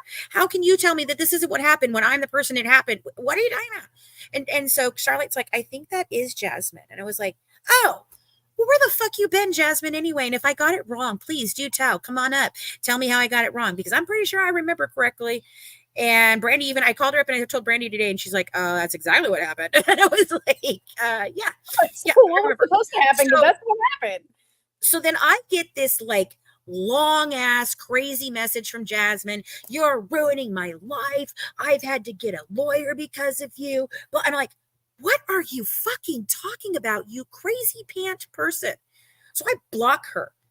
That was, I think the live was January 28th, actually, and I blocked her on January 29th. And I blocked Chelsea Eyebrows, who's one of the ones from the back day, because I was trying to help her by showing that Natasha even turns on her own mods and says horrible things to them. And she got pissed because I put that there. She's like, don't you think that's traumatic for me? I'm like, yes, I do. And I was trying to show that this is what this person is like. She doesn't even care about her own people. Like, she hates them. And so I blocked both of them. And I didn't expect to hear anything from them until March 20th. Jasmine reaches out to me and she's like, I'm so sorry, Fancy. I was totally wrong. And I was snowed by Brandy and Dawn Brown and Ryan Lee. And they are all horrible, awful monsters. They're the biggest monsters I've ever seen. Well, of course, I'm already pissed at Brande, so I'm like, well, yeah, I know. It always is Brande. It's always fucking Brande, Jasmine. You know it's always been Brande. I told you it's always Brande, but everybody always tells me it's not Brande, but it's fucking Brande. It's always Brande. So like, and so she starts fostering that, and she starts telling me how she can break a deal between me and Christy because Christy really wants to stop all of this, and her whole goal is to get Christy offline. And I'm like, fucking what? You're not getting Christy offline. She's over here in this chat right now. And she's like, no, she's not. No, she's not. She's not doing that. I said, yes, she is. She's over here right now. No, she's not. No, she's not. I'm like, what the hell do you think I am? Do you think I'm freaking completely stupid? Like, oh, she wasn't in that live with Brande and Tori when they showed the Banfield thing. That wasn't her. That wasn't Down Brown either. I'm like, what is wrong with you? I know these people. You know these people. What are you doing? And so we started talking, and I'm telling you, it was constant every day, text message after text message about this long every day. A freaking, and then I'd respond with 3 words. Her voice messages. Jesus Christ. Yes, I couldn't stand the voice messages. The 10-minute fucking voice messages of her just. I'm like, oh my God, oh my fucking God. But I've always said that Brandy's going to be Brande and Natasha's going to be Tasha, and Jasmine will be Jasmine. And she was being Jasmine. And many times I was suspicious, and I was right to be suspicious. And I think that today I'm absolutely right in who she is in all of this, but I'm not ready to go there because I want to make sure before I say what I say. But again, Thea, I'm not trying to hurt you. I think you were framed. I think you do crazy shit, but I still think you were used. I think Dawn Brown used you as a way to get into me because she immediately called me and asked me about the stalker situation, and all of that. And I really think that they utilized that. And from what I understand now, you've told me that that wasn't even the Zillow thing where she said she's in my house and all that wasn't even to confirm the actual email or the address for the Blanchard family. It was to confirm it for Tori, right? Is that I think that's what you said, Brande, right? Okay, which part? The Zillow. So the Zillow thing where she pretended that she was inside my house while I was on the live, I got scared. Dawn immediately contacts me, tries to tell me she's scared and she doesn't have the stalker. You said Dawn was telling everybody that was so that they could get the address, IP address to figure out who it was that was stalking you, and that what she pulled was Craig and Emily. Well, yeah. And then she also said that she was doing it so that they could launch their lawsuit against me. But then you told me that was Tori who was wanting it because she wanted to launch a lawsuit against me. I think that's what you said back then. And so it wasn't even for the Blanchard family. It was for I had Tori. already given Tori's your address, so I don't know.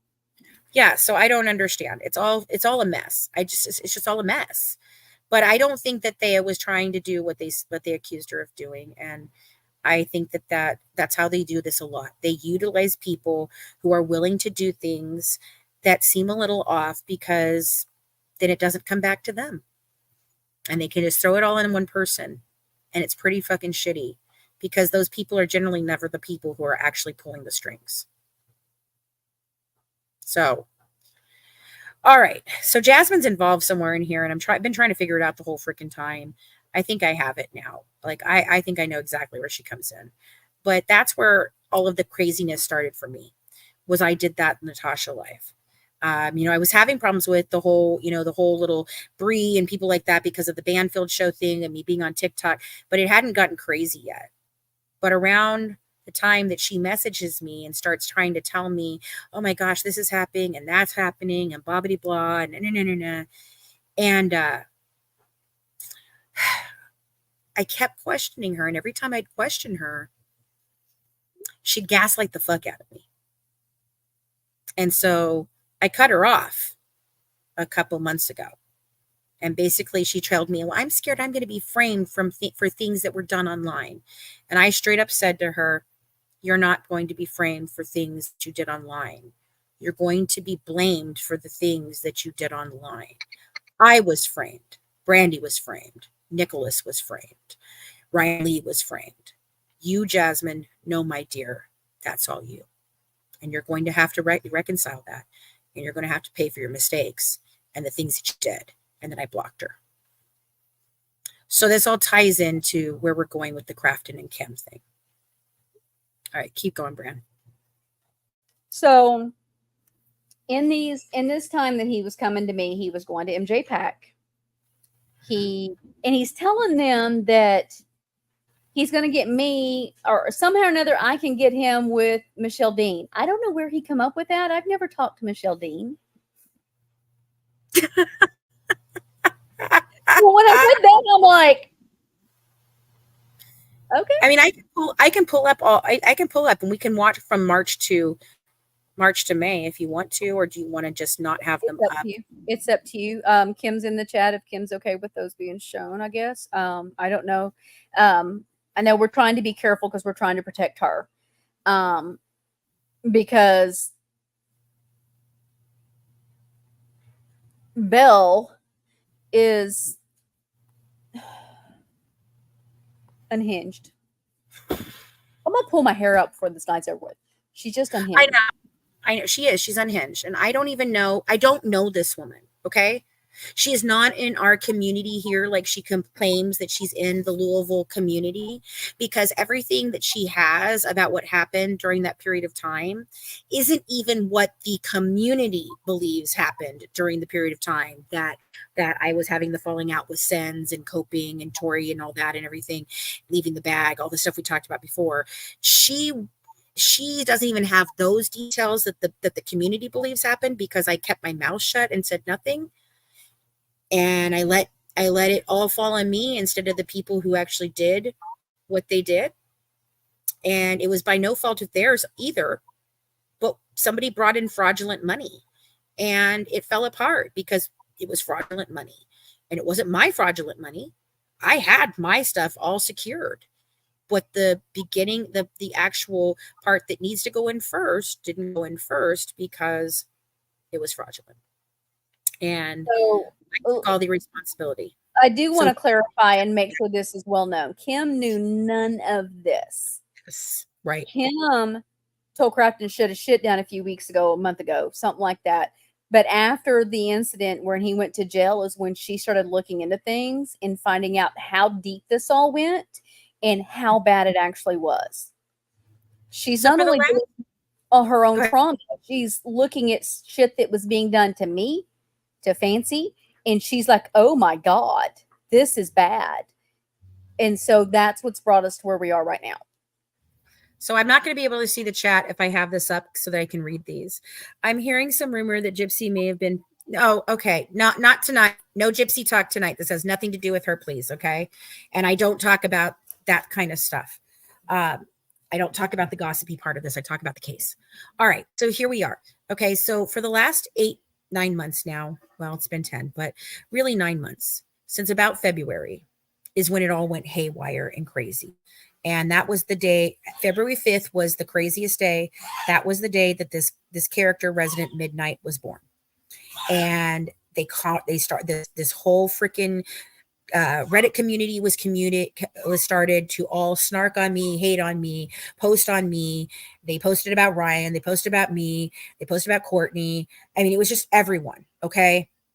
And then it became, and I was in the Reddit. And I was a big part of the Reddit for a while. Right. And so we've been trying to figure out who certain people are. And I kept telling people, no, I know who that is. And it's not that person. I'm sure of it. This is this person. I kept being told no. And so this Belle person, I literally said, if she's a real person, because Ryan kept telling me, no, she's real. And I said, well, if she's a real person, there's no way that Tori does not know her. Because she's in the crafting community here, and Tori is at every one of those freaking, events. And she's claiming that she's in the community. And I did not know how she would not know the film community. I didn't know. I'm like, no, she has to know Tori. She has to know Tori. She's like, no, they said they met in a group, this group, which I'm assuming is where you were with Crafton and all of them. Reddit. It'll be the Reddit is where they met. Because see, when there was one post, and this was things that made me go, this makes no sense to me. Belle, who is Cat's Meow on Reddit, or was, she may have changed it, I don't know. It's hard to keep up. She's had several. I have a whole thing written down about all her aliases, and she's got a new one. There's a new name that I didn't recognize, so that's fun. Like a full regular name that I don't even know. It's insanity, But guys. It's total insanity. there was some post, and I commented on it, and she was like, I don't want to hear anything you had to say. You supported Dawn luring Nick in, or however she worded it. And I'm like, what are you talking about? And so she was blaming me for Dawn being on panel one time on a live with you and talking about the emails back and forth. And I'm like, first off, that happened before me. I wasn't even a part of the team then. Second of all, when I learned what Dawn was doing, I emailed Nick myself. I can prove it. I don't want to hear anything you had to say. Nobody that was a part of Fancy's team holds water, or how did she word it, is trustworthy or something like that. And I'm like, huh? And mind you, she had already gone after Tracy. Tracy had already gone off on her, and she had gone at Tracy. So now I don't have to be scared. For this I can, because it doesn't do with anything else. But then she's all talking with Tori. Like, Tori is fine. And she tells Tori, your business partners are idiots and you need new business partners. I'm not dealing with either one of them too. And I'm like, hold on. I'm bad because I was part of Fancy's team, but Tori was with her for 9 years and I was, what? Tracy was just a hothead going off on her own stuff. But she wanted me and Tracy out, but Tori could stay. Okay. And so the way that I become because Jasmine's telling me Tori's not in this, and other people are like, no, I don't think it's her. Even Ryan was like, no, Tori's sweet. She didn't do this. And I'm like, I'm telling you, something is wrong. I've always thought it was Brande, but something is wrong. Something is just wrong here. And well, because I wasn't listening. There were names that Belle used in her Encyclopedia Dramatica or whatever the fuck that was. And even in their stories she told of people that happened during since, I did not know. And even when those people were mentioned, Tori came to me, Brande, can you get them to take that down? I was like, how am I supposed to get them to take it down? Well, and the thing is I know the full story behind that, and they used that person's full name because they knew if they used that person's full name, it would finally get my attention, because I was not paying them any attention. I told no one. I told everybody, and Mack can verify this. I told everybody I didn't want to hear it. I didn't want to be in Reddit. I don't want to see anything. I don't want to know it. They can just keep running their mouths. I don't really freaking care. I don't care about this. And I wasn't paying attention. And Parody was trying to tell me the same thing. Oh my God, they're doing this. They're doing that. I'm not paying attention. So I get this letter, this one Reddit post, and Ryan sends it to me. And as soon as I saw this name in there, I was like, son of a bitch, it's Tori. And she goes, how do you know? And I said, because I'm one of 3 people that know that story. And so that's how I began to become suspicious of Tori. And that's when Brande and I started talking a while back, and trying to get some things. We had another little scuffle over Colleen and what happened with Colleen. So I got mad at her and she got mad at me, and we didn't talk for a little bit. And I feel like every single one of those things was because either Tori or Dawn, from both sides, because I couldn't figure out how the local side was tying in with the Blanchard family, because I didn't know that Tori had stayed friends with the Blanchard family. I didn't know she was talking to Dawn. I didn't know Brande was talking to them. I couldn't even figure it out. Until Dawn for January. Right. I have not talked to her since October of 2019. When her and I connected in January. Right. So when I see this, I know, oh fuck, we're being played, like full on. And I still couldn't figure it out because it would never cross my mind. I don't think it would cross yours either, Brande, that it was her. No, because Kendall, my girl, I think she's still here. I don't know. She had a phone call. Kendall had been after me for months. Brande, she's using you. She is playing you. She's given information to so-and-so because they just told me they got it from her. And I'm like, it's a misunderstanding. I'm not gonna, Tori wouldn't be this way. Tori wouldn't do this. We had literally, Kendall kept trying because Kendall wasn't buying it. Kendall never once bought that Tori was innocent. Never Right, once. right. She never once. So then when it all came out, she's like, I told you. I'm like, okay, I had to tell her, you were right. I'm sorry. You were right. I had to eat them words because I didn't believe her. I didn't want to believe her. Tori comes Okay. across as sweet and loving and Yeah. supportive And friend. yeah, oh, yeah. Uh-huh. While she's stabbing you in Night, the back. Stella. Night, Stella. Okay. So what we're showing on the screen here is a conversation between who is Belle. Okay. And I still think this is an alias. I think the new name that we have is an alias. And that's one been part of the problems is because I knew who all of them were. Like I knew their faces and I knew who they were. And we found Belle. We found her out. She says she's a retired sex worker, but I don't think that's true. I think she is still a sex worker. And I don't care that she's a sex worker, but don't come in here and accuse me of being on some more moral ground than me when that's what you do. Like, no, you're not on a moral, better high ground than me. You're not better than me. Oh, and I've turned into a lawyer. I don't think that girl is a lawyer because she can't even Google laws properly, understand them, and read them. Like, the brain is not connecting in these people's heads. I don't even know how to explain it. So this starts on March 3rd. And this is Sabrina and Crafton talking. So But there got, is an email where she emailed him in was it in February? February 28th, I want to say it was. Of course. Okay, that makes sense. So, she tells him this is my fake Facebook. And then we don't have the pictures. So, and you can tell that they're already talking because she's like, this is the Dr. Phil lady. And they sent a picture of it, but we don't have those because, they're just downloaded. We need the pictures in between there here. If you can grab those, Kim, at all. So, here's Crafton. They're talking about the Dr. Phil lady because they thought that if they were able to get this to Dr. Phil, that Dr. Phil would have me on and expose me. Like Dr. Like he gives a damn. Like he gives a damn. So, they're talking about Brande right here. Oh, what is the uncorked thing? People are discussing it in the sub.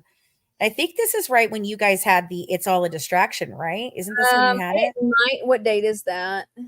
March 3rd. Yeah, I think that is. I think that is. So, he's talking about her. It's 9 Eastern. I need to find fancy screaming clips, says Crafton.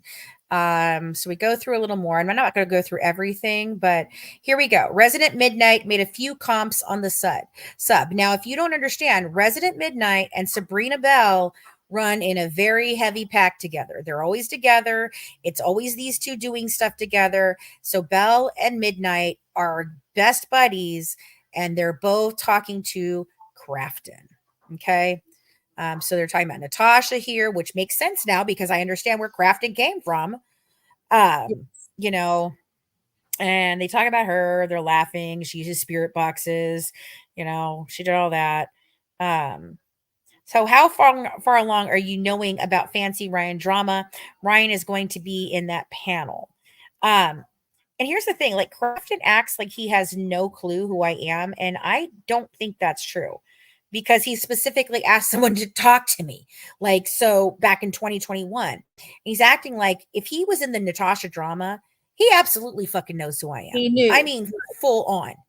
Right. He knew. All right. And so they're talking, I'm trying to see, they talk shit about Ryan, and this is the same woman who has outed Ryan's husband as being a pedo when he's not. She is the same woman who has just horrifically harassed and bullied and stalked me. Bothers me what they did to Ryan's husband. You want to talk to people being horrible people, right? Why in the hell are you going on somebody else's, but not hers? She didn't go on Ryan's Facebook and go through, which still would be creepy, all of her friends and then researching those friends. She went to her husband's Facebook and researched all of his friends to find this dude. So here she says she thinks, so here they say they think I'm on meth because I was in the car and I was having a mental breakdown because I finally realized what part I played in the whole Nick's the worst person in the world situation, and that he was manipulating Gypsy and he was horrible and he's the one that was the bad guy and not her. And I lost it that night. Dawn Brown comes up and correct, oh, Fancy, it's okay. We love you. Just calm down, girl. We know how hard it's been for you. All fucking lies while she's trying to freaking destroy me from the inside out. So, trying to go up here. I don't want to give you everything. Like, I don't want everything, but you guys can scroll through this. We'll do something with it later. Okay, so in that one, there she is saying that Christy went to Brande and was on her channel too. So yeah, so that's the one where you guys did the whole thing with the Banfield show, and you showed that that Christy had actually written the Banfield show to have me banned. And thank you, Katie Joy, for putting out the response from the Banfield show, because it 100% confirmed that Christy not only sent the letter, but that was why they pulled my actual segment, was because Christy told them lies about me and asked them to pull it. And she told them if they did not pull it, they would absolutely never, ever, ever do another interview with News Nation. So they pulled it. And they even sent a message back saying, could you replace her? They knew what I was going to say. I gave a pre-interview. I didn't say anything really horrible. The worst thing I said is Gypsy Rose Blanchard is a dangerous, manipulative person who's doing exactly what her mama taught her to do. That's it. That was it. The end. I wasn't going to bash them. I wasn't going to do that because, I don't do that when I'm trying to get a point across about this case. The case is the case. The people are the people. So, yeah. So see, they're talking about this, and they're going to mention Sandra, who happens to be another one of Natasha's old mods. Oh, I didn't know that GRB Skeptic was pro Fancy. Hey, that's funny because they're not now, but they might have been back then before assholes started lying in there. Are we still good, guys? I can't tell because I can't see everything. Yeah. Okay, so I'm trying to find. It doesn't get real interesting until a little bit later. It's just a lot of weird talk back and forth. You can tell that they're talking elsewhere. Maybe on the phone, I don't know. But there's some serious plotting with these people. Right. So they start talking about my nonprofit and Amanda, and they have no idea what happened with that. And Tori was heavily involved with all of that. They don't know what happens there. So that's the thing. Like, they have things right, but not quite right. And it's just so weird what the things they don't have right, because it means clearly they don't really know me, but they're definitely getting information from someone who does. Okay. So they're bashing my network, of course. So then they're talking about how I started the nonprofit and I did nothing with it. Well, that's because the gala was canceled and we didn't raise any money. So, and no, they did not leave because they are legitimate fundraisers and they found out what happened and they ran away. No. My beauty queen was like, dude, what is going on with this old girl of yours? Why can't she even meet me to put these freaking things up and everything? And eventually it just became like, she's like, I can't keep putting this out there if it's not going to happen. You've changed the date. And I had to change the date 3 times for Tori, who then tells me, oh, by the way, I won't be there for the first night. And I only can be there for the second part of the second night. And I probably can't be there on Sunday. And I'm like, I just changed this to this date for you months ago. You've canceled the first one because you had to do something with your family. Then you told me the second one I couldn't do it this way because of this. And now you're telling me that after all of that, you picked a date and then you were already knew you were going out of town for this date. What the F? Like, it's so effed up. I can't even. So now they're saying I plagiarized this. Funny thing, because I didn't actually write it. Someone else did. So, hey. Why is it not previewing? Go. Sorry, guys. Gizmo needed loves because I've been gone nonstop for the last 2 days, and he's traumatized that I'm not home. He is the cutest. Oh, my God. So cute. They're calling me a cult leader. I stole the name of my network. Yeah, I know you have. I did call you a cult leader. I know you did. I did. I never understood why you said that. It was such a weird thing to say.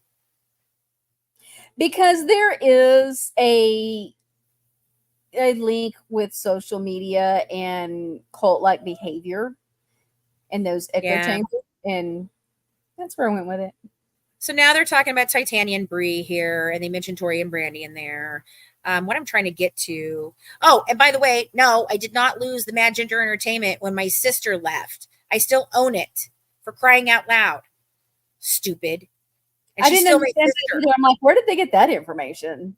Like, and she's still my sister, and I love her. And she was gone for a long time before any of the other stuff with the company happened. When Stella and Brandy and Ty all became partners, my sister was long freaking gone. I don't think Stella ever met her. I did. I worked with her. A lot of people didn't like working with her. I liked working with her because she was straightforward. I mean, you knew where you read.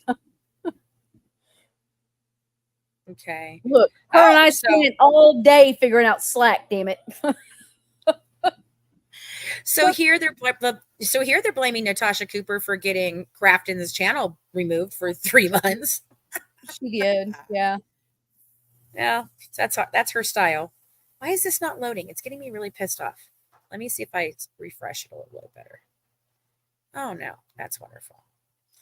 And yeah, I have his I did pull his background report. All right, I gotta go all the way back to the bottom because it's backwards to forward. It's from bottom to top, not from top to bottom. That's why I kept saying we're only in March. We're only in March. To you. Because I got to the bottom and I'm like, we're still in March. Yeah, Kim, I think it was a combined effort.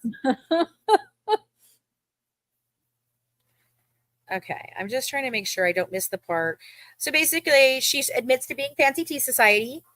And I'm trying to make sure I don't miss the part where they start throwing you under the bus, because that's what I'm looking for. And I think it's right around this time period, so. Can I let go of you now? What'd you say? I asked him if I could let go of him. You can't see the screen. My little bitty 6-pounder is up in my arms like snuggle. Oh, this is hilarious. I don't know, though. That Reddit looks like it's just a drama fest in there now over Ryan and not focused on the real issue. Don't really consider it a loss if you can't get in. By the end there, I was only looking for your posts and whatnot. Don't have any substantive value in the big picture. That's hilarious, calling that the drama fest. When hello, Pot. It's Kettle. You're black. Right? Bailey. Yeah, so now they're trying to get all these different people to talk to them. They are trying to take it to all the YouTubers. They've tried to talk to Dr. Phil. They wanted Brandy to take it from Michelle Dean. And I don't even know how you would have been able to do this. Like I would have. They didn't ever say Dr. Phil to me because I'd have been like, what? Right. Okay. So keep going here. I would like Dr. Phil to do an episode on social media. Like the toxicity that happens, but you know. I don't have any. Oh, so then they're trying to figure out who the PR is. So they didn't know it was Jasmine either. No, I went to Crafton when she emailed me the very first night. I went to Kendall and I went to Crafton because I knew Kim had done PR work and she would be able to help me figure this out because I'm like, this don't sound right. Something's up here. And so Crafton knew immediately. And so when I found out who it was, they all knew who it was. So right. I don't think you'd found out yet here. So they said, okay, let me reach out to Brandy. Brandy's here. Hey, there you are, Brandy. I told them if it turns out to be BS, I will scream from the rooftops. And then you said, I hope she doesn't want that must be a screenshot of my message. Yes. Yep. He sent that. So Brandy says she messaged Christy last night, and of course she shares it. Oh, so then he shares it there. So the PR firm would so no PR firm would ever use Google Voice. That's exactly what I said. Thank you. I'm trying to get to the good stuff because this is just some. Do not share that out with anyone or Brandy will know I gave it to you.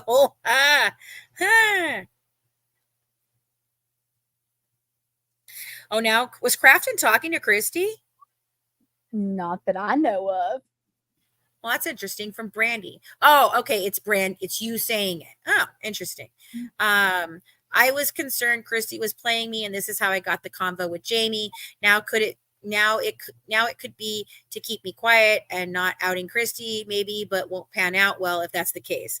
And I love that Sabrina's telling us that it wasn't written by a lawyer. Like she would know. Oh well, Sabrina, I don't even like Brande, but you need to tell her this is BS. Oh wow, Kim. So Kim says she did Music Crisis PR, but never said anything to me. So he never even told her I was trying to find that out. So what did they just say about me? Hold on. I was reading what Kim said. What did they say? I don't like Brande, but you need to tell her this is BS. Some more talk about Jamie. Oh, here we go. And then on this live, she just said she is going to be using this PR firm for her shit too, which you did say. I think she's kicking tires is all it is. I am now a tad bit more sus of Brande, but I know what her angle is. She wants that access to Christy. Didn't you already have access to Christy at that point? Christy, what are they talking about? Christy gave me information to put on my channel of what she did to Fancy with the interview. Oh, so now they don't trust your judgment because you owned a business with me, but yet they trust Tori. So, that's what she was saying in Reddit. Yeah. And why would you need some PR firm? Which I thought the same thing. I was like, why the fuck would she even need this? Oh, he's mentioning Kim. So, this is where he throws Kim under the bus all the time. And she's not even part of this shit, really. So she says this crisis management PR chick, guess what? My wife did it for years. She was Scott Wells's crisis PR manager. No lie. So he throws Kim in a lot. Oh, what is Brandy's crisis? Yeah, Brande, what's your crisis? Them, right? Them, yeah. Them. Okay. You are not coming up here. No, sir. Who is it? Oh, you're my 95-pound German Shepherd wants it in my lap. No. Oh, okay. So now on a live, she says they told her that a different set of lawyers are dealing with me. No, still Mike Stanfield.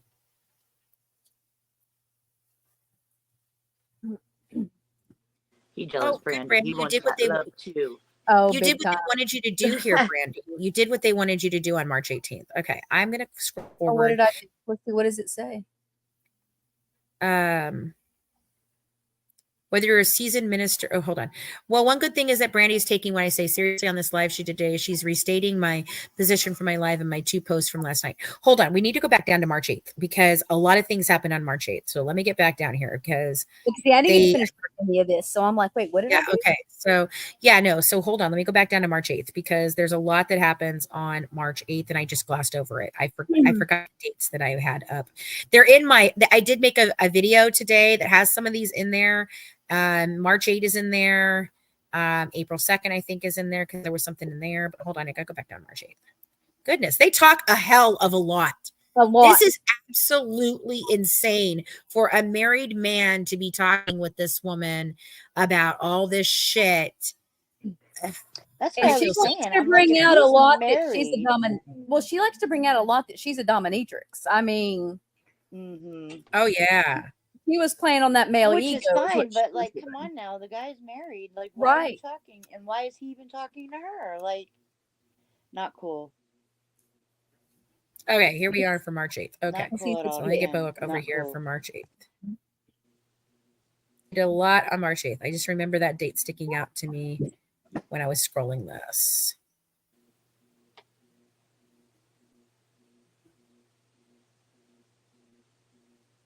Oh, look, I saw him. Oh, they ask if my husband was ever involved on the scams. They're bringing me the tennis ball. So how funny. Oh, cute. Oh, okay. Yes, here we go. Okay. Oh, they're so nice about Colleen too, aren't they? Oh, they're just sweet people. God, so cute. Let me get down to the beginning of March 8th. Goodness. See how long they talk every freaking day? Doesn't this seem reminiscent of someone else who was doing this with someone to get them to do a murder? I'm just saying. Asking for a friend. Okay, hold on. God, we've got to be to the almost to the beginning of this. Yes. Okay, March 7th. All right. So here we go with March 8th. Has fraudulently presented itself as plagiarism. As a plagiarized 501c3, the Blanchards are going to be the least of her worries. Yeah, it's not. They ask about me filing my taxes or not. We've already covered that before. He kept giving me the information on the different, like the bow tie, bourbon and bow ties, and I'm like, I don't understand what you're trying to say here. None of it made sense to me. Yeah, and see, that's the thing is like, and that's another thing Tori did. She freaking almost jeopardized your freaking husband's, position at his company by lying to you about what was going on with the nonprofit. And she knew exactly what was going on with the nonprofit and why it wasn't showing up. We had the wrong number. The IRS has the wrong number. And it was a whole thing. And there's a whole thread of me talking about her and sending her new documents. And she just never gave Brande the new documents. So if you want to tell that what I'm looking for, Brande, you can tell about that. So my husband, we went to his company. He's been with this company for a while now, and he's a project manager. So he's got a good position. He went to them and said, hey, my wife is a part of a small business that's developing a TV network, and they're growing a 501c3. And it's a very nice nonprofit, and this is what it's doing. Can we see about getting a donation? And they were like, give us the information. So we gave the information, what we had, the flyers and things we had. Well, and while they were looking at stuff, things didn't look up and up because you couldn't find anything. And then when things got canceled, I mean, he just called them and said, hey, hold up on that, because I don't know what's going on. We're headed out there, but I don't understand it, and I don't even want to try to get a check for money when I don't know. So then when we were there, Tori was telling us that it was completely a failure and that the people that were on the board were walking away and all of this. And so had I come in with a check from this company, that would have been a decent check. And I don't want to play tennis ball right now, Bodie. I don't want to fight. God, that's slimy. So it kind of put my husband in a weird position, and it could have been bad had it gone any further than us just putting a whole stop on it. But yeah. Which is what fueled your anger towards me in that time. Well, it had him pissed. Like, he wouldn't sit with us. He got through eating and he was gone. He just went and walked them all. He's like, I am not sitting there because I'm going to run my mouth. And he was like, I'm like trying to let you do this. You know what? I wished he had of, because then I could have said, excuse me, no. And I would have pulled out on my phone where I could show you, no, it's right here. Right. And that would have ended all this shit. But hindsight is 2020. Who saw? Oh yeah, these dogs, these balls, they drive me crazy. It's not even a whole tennis ball. It's like a half a tennis ball. Okay, so them having this relationship is because they literally lay out everything that they're trying to do. So right now they're in the investigative stage. So it's really funny because they don't even know. And what's really funny is I know that Crafton knew about who Amanda was because he was involved in all of that. And he even talked about her at one point in time somewhere else. I know this, but Amanda is our friend. She was, I'm sorry, my nose is itching. She was the one who was living in Missouri. She came, I rescued her from a domestic violence situation. She almost was dead when she got to my doorstep. I mean, it was pretty freaking bad. So they don't even know who Amanda is. So they definitely weren't like having a long conversation with Tori yet, because they're like, well, she worked at Buca, so maybe that's where they met. Not knowing that I worked at Buca for 10 years. And the whole reason Amanda worked at Buca was because I went in and asked for a favor, because her husband had made it so she couldn't even go get a license because he had made everything on her like stop, like it was like all flagged for fraud and everything. And so she couldn't even go get her driver's license. We had a hard time getting her social security card because she left with nothing, literally nothing, no bag of clothes, no nothing. She left in her car and drove straight to my house and almost, I'm serious, she was near death when she got onto my porch. Like, I opened the door and she fell through the door almost. It was horrible.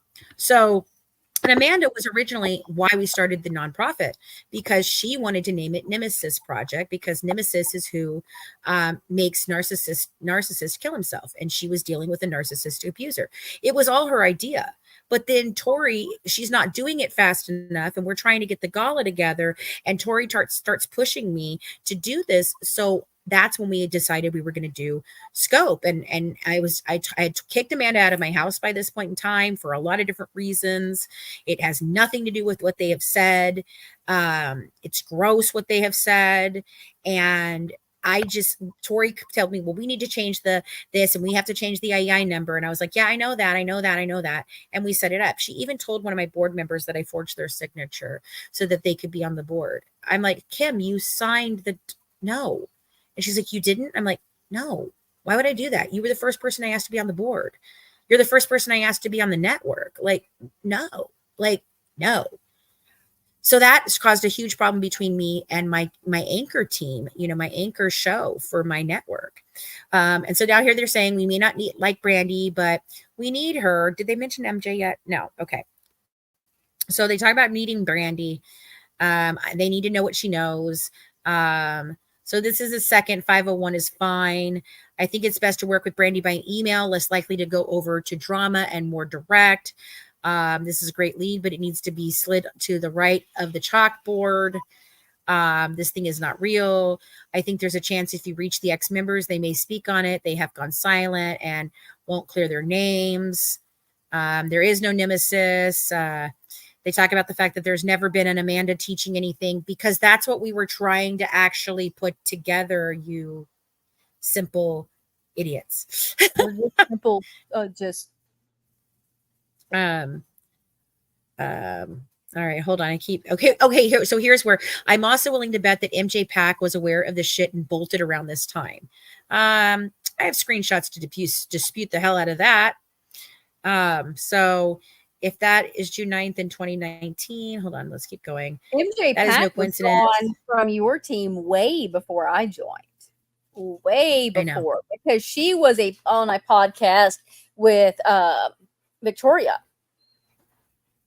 Yeah, I know.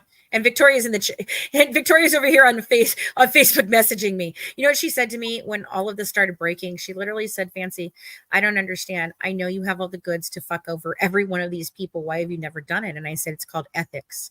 And she's like, well, you're a better person than I. And I'm like, well, I don't feel that way. I just feel like there's certain things I'm willing to do. And there's certain things I won't do, Victoria. And I will not be swayed to, go away from my ethics. And then they say, when the family cut ties, that fucked up everything. No, that is not how it happened. And Brande knows that's not how it happened. Oh, they're saying that you said that Christy's involved in some shady shit. Okay. Here's where they talk about the fact that they think that Brande can get me in touch with Michelle Dean too. And if I start talking to Michelle Dean, this shit is done. Considering that I never spoke to Michelle Dean, I don't know. Oh, and here we go. See, this is why I said it was important. So Tori is a better contact than Brande. She's not nearly as gossipy. That's because Tori doesn't use her own fucking voice. I was gonna say, Yeah. really? And so then they say they're going to make an edited video exposing the living fuck out of this chick and have it in Michelle Dean's inbox. I don't give a shit about Brande gossip. That's the thing. This is beyond gossip now. No amount of gossip changes what the cunt rag has done. Nice words. Nice. I just worry that Brande will run around telling people things to make it harder to get your info. Brandy's a tool, Crafton says. Brande is a tool. So, I mean, here's the funny thing is I didn't run around talking to any of these people or anybody for that matter. That's what's so funny. Well, I mean, what's even worse than that, though, Brande, is here you are trying to help them not be homeless, not do this, do all these things. And he's literally standing here calling you a tool. Like he doesn't even know who you are. So he's playing his game with her just like she's playing her game with him. The fuck out of here. And that's what upset Kim was because she goes, I know what kind of friend you've been to us. So this was upsetting to her. Sorry. Yeah. I'm not getting to bed with her, but I need her to show me where a couple bodies are buried. There's some interesting backstory here between Christy and everyone that we are seeing playing out again with all of this. Yeah, exactly. You can hear Ryan from me. Francie, Hello, hi. Christy jumped in. How you doing? I wasn't directly in this, so that's why I'm not saying much right now. Yeah, here they go. And yeah. Oh, I'm sorry. So go ahead, fine. yeah, Matt. Go ahead. No, go ahead. Yeah, and yeah, if I can. from Mack? And I was like, okay, here I am. Mac There you doesn't know go. anything about all this. She's No, learning just not that right far along back. with us. Not that far back. No, I mean, she was there for all of this, but she didn't know this was going No. on. Okay. no, not that. So no. yeah. And so it says, yeah, and yeah, if I can nail Christy, then cool. But I tell you, I lived through Watts Island and I have an advantage there. Most don't. They talk about Cindy Watts. Yeah. What the fuck? It will get her in legal. So it will get her in legal shit with the IRS. So they're going to try and report my actual freaking 501c3 to the IRS because they think it's not a real 501c because our gala was ruined and we didn't collect any money. And then I kind of just shut it down for a while till we could get it back up and running again. It's still the 501c. It still has its status. Everything is good. Even Tori even knew that we had a I don't remember the word for it, but it's like a guarantor because we were having problems with our 501(c)(3) status because the number was wrong in the system. And so we even went and paid for a guarantor so that when we had the gala, they would be responsible for any donations we got and making sure that they were handled properly and all of that. And then right before the gala, we got the number all situated, so we didn't need them. And so I wished I'd kept them because they probably would have been able to figure out some of this stuff too. Kim hasn't seen all these. No, I think Kim has. I don't know if she read them. She hasn't made it through all. She said I haven't been able to get through all these. Yeah, it makes me so sick.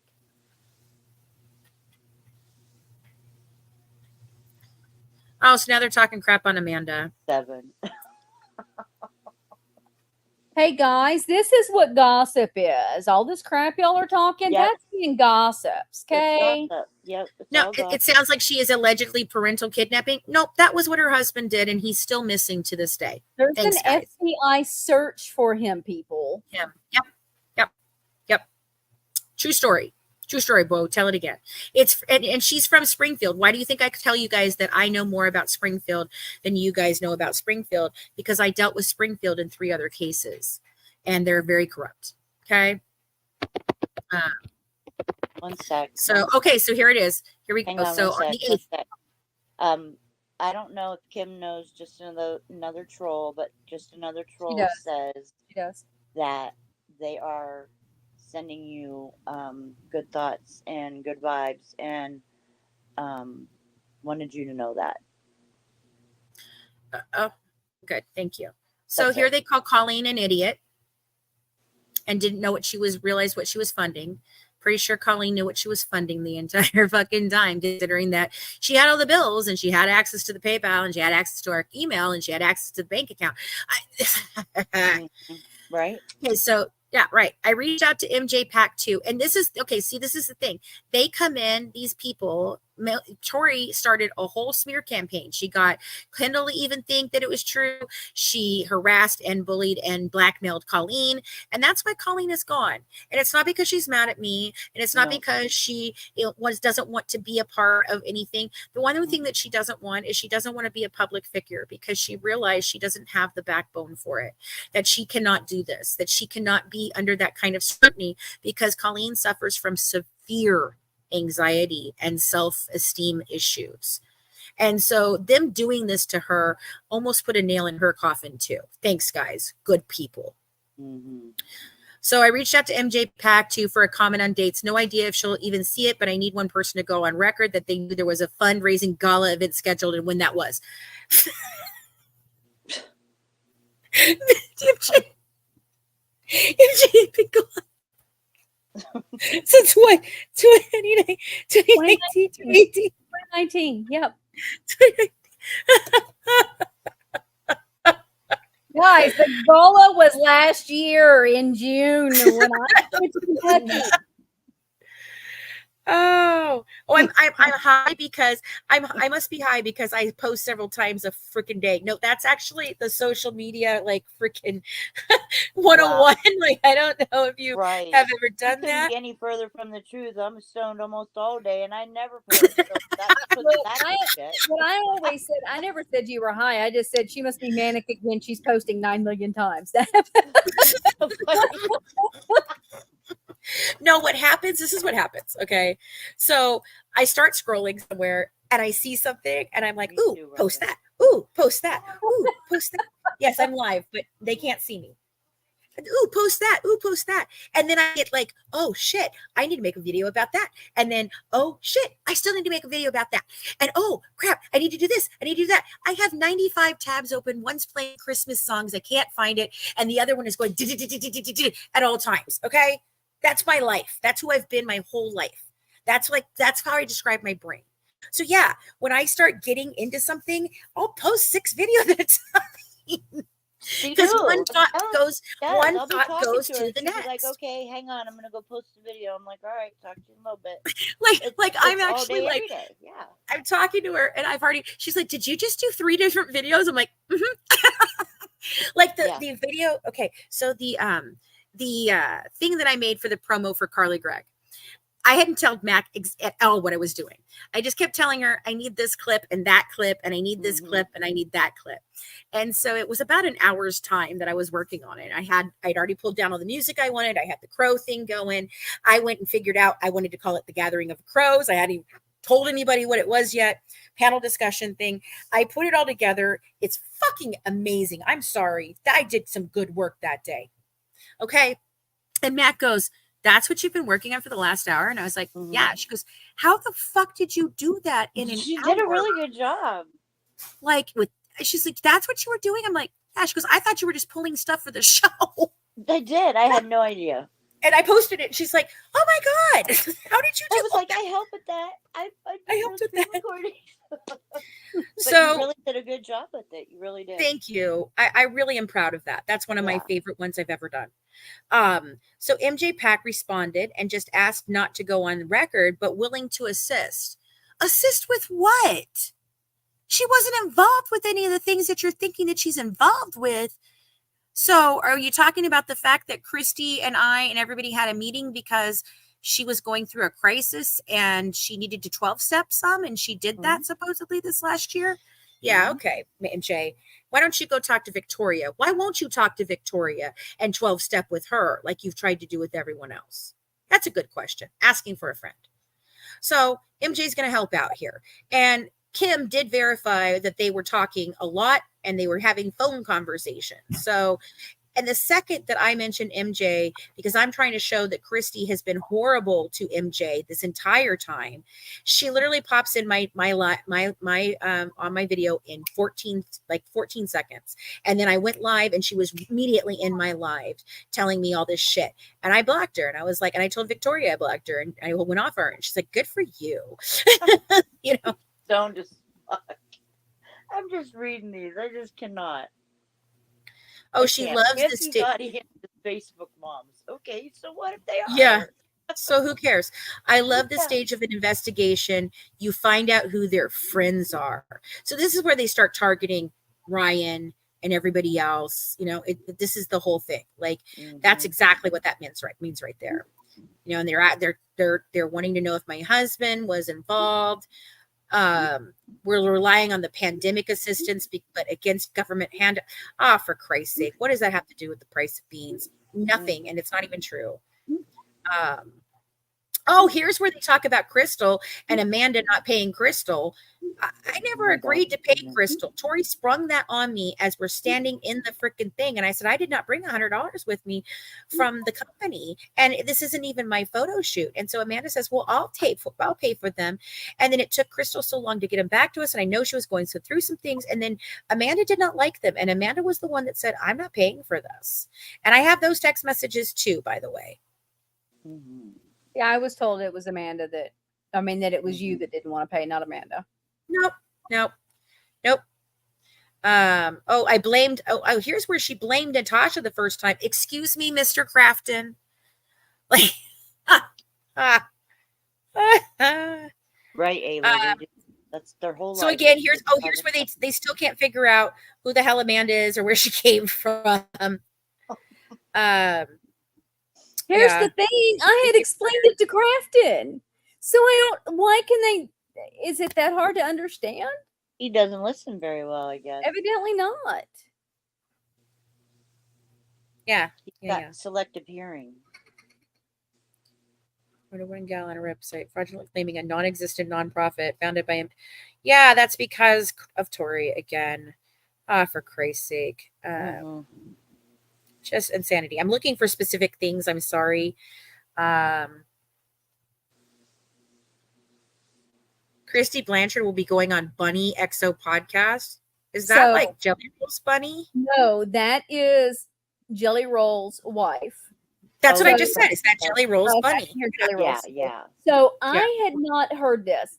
Ryan, there's a part to this. Let me explain. Ryan said Dawn Brown had told her that she knew Bunny. Dawn never told me she knew Bunny. So I don't know if it's because it's a lie and she just wasn't telling me that part. I don't know why.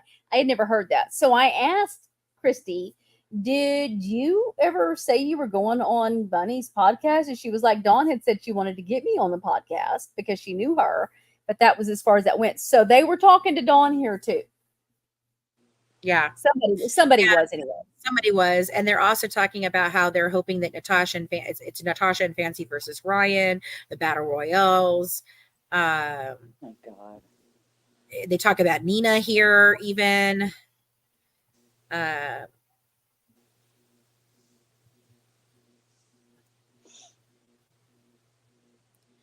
think you were onto something where she was given a lot of leeway despite now who we see she's playing. Oh, this is so crazy. I'm looking for very specific things, guys. I'm sorry. I think Natasha is fighting just to be fighting. I think she's low-key easing up on Fancy and hate bonding over shared hate of getting blown off by Christy. That's when Natasha and I started to try and talk to each other and be civil.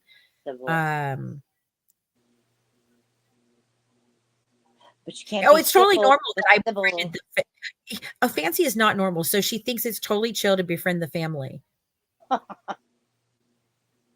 I'm sorry, as opposed to Bree. Oh, and hate bonding over Ryan. Natasha hates Christy because Christy blew her off. Really? Because in January, weren't they talking about their kids? Mm-hmm.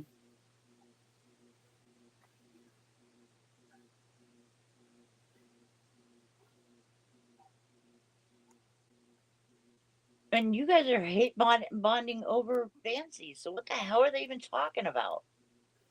It's definitely a look at them, not at us kind of thing. Right.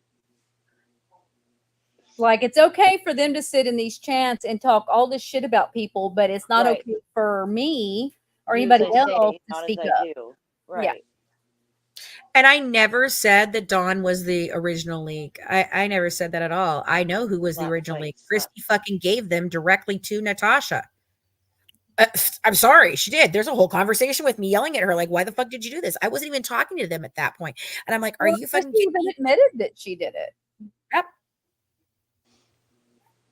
And she Hold on. said I was pissed off and I reacted and I shouldn't have. She's told me that. Oh, here's where they say that Natasha said, and she did. This is absolutely true. Natasha said she just said she can prove that somebody stalked Christy or stalked Fancy. And she said it was her Christy. She said that on a live with me in the live. Oh, good. I'm glad you have it right here. Fantastic. Thank you for your help. So, platter, here you go. Oh no, it sounds like she's saying that Christy's stalking Fancy. Yeah. A cut of Christy waving. Keeping arguing that Christy involved herself not so much for money, but think of the social scorn if she didn't. Okay. We're got to get over here. I think it's like the 2nd of April where it gets mean and really starts picking up from here. Oh, see here, Kim, this is where I'm talking about. Just wait until Kim gets in on this. Ha, ha, ha, ha, ha.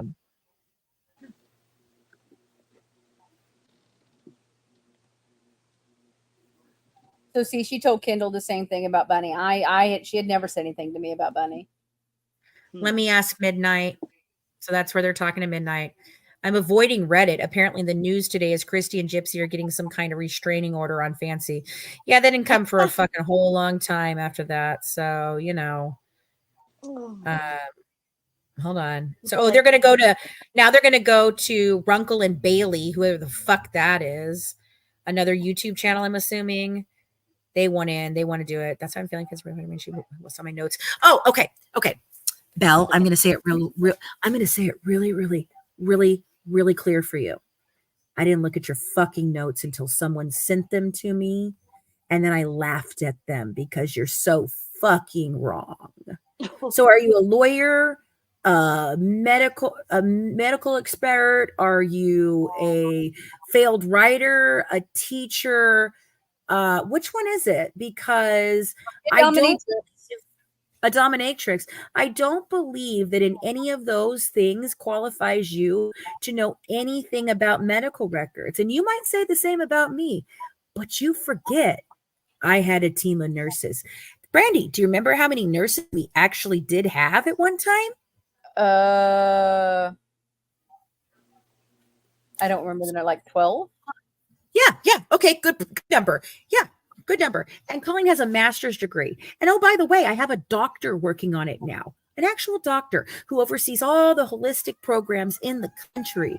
Yeah, I think I know what I'm talking about. See, I can understand when somebody tells me an actual thing and I read it. And I also had a lot of experience with my own medical records and my mother's medical records because I was basically in charge of my mom's shit since I was 6 years old.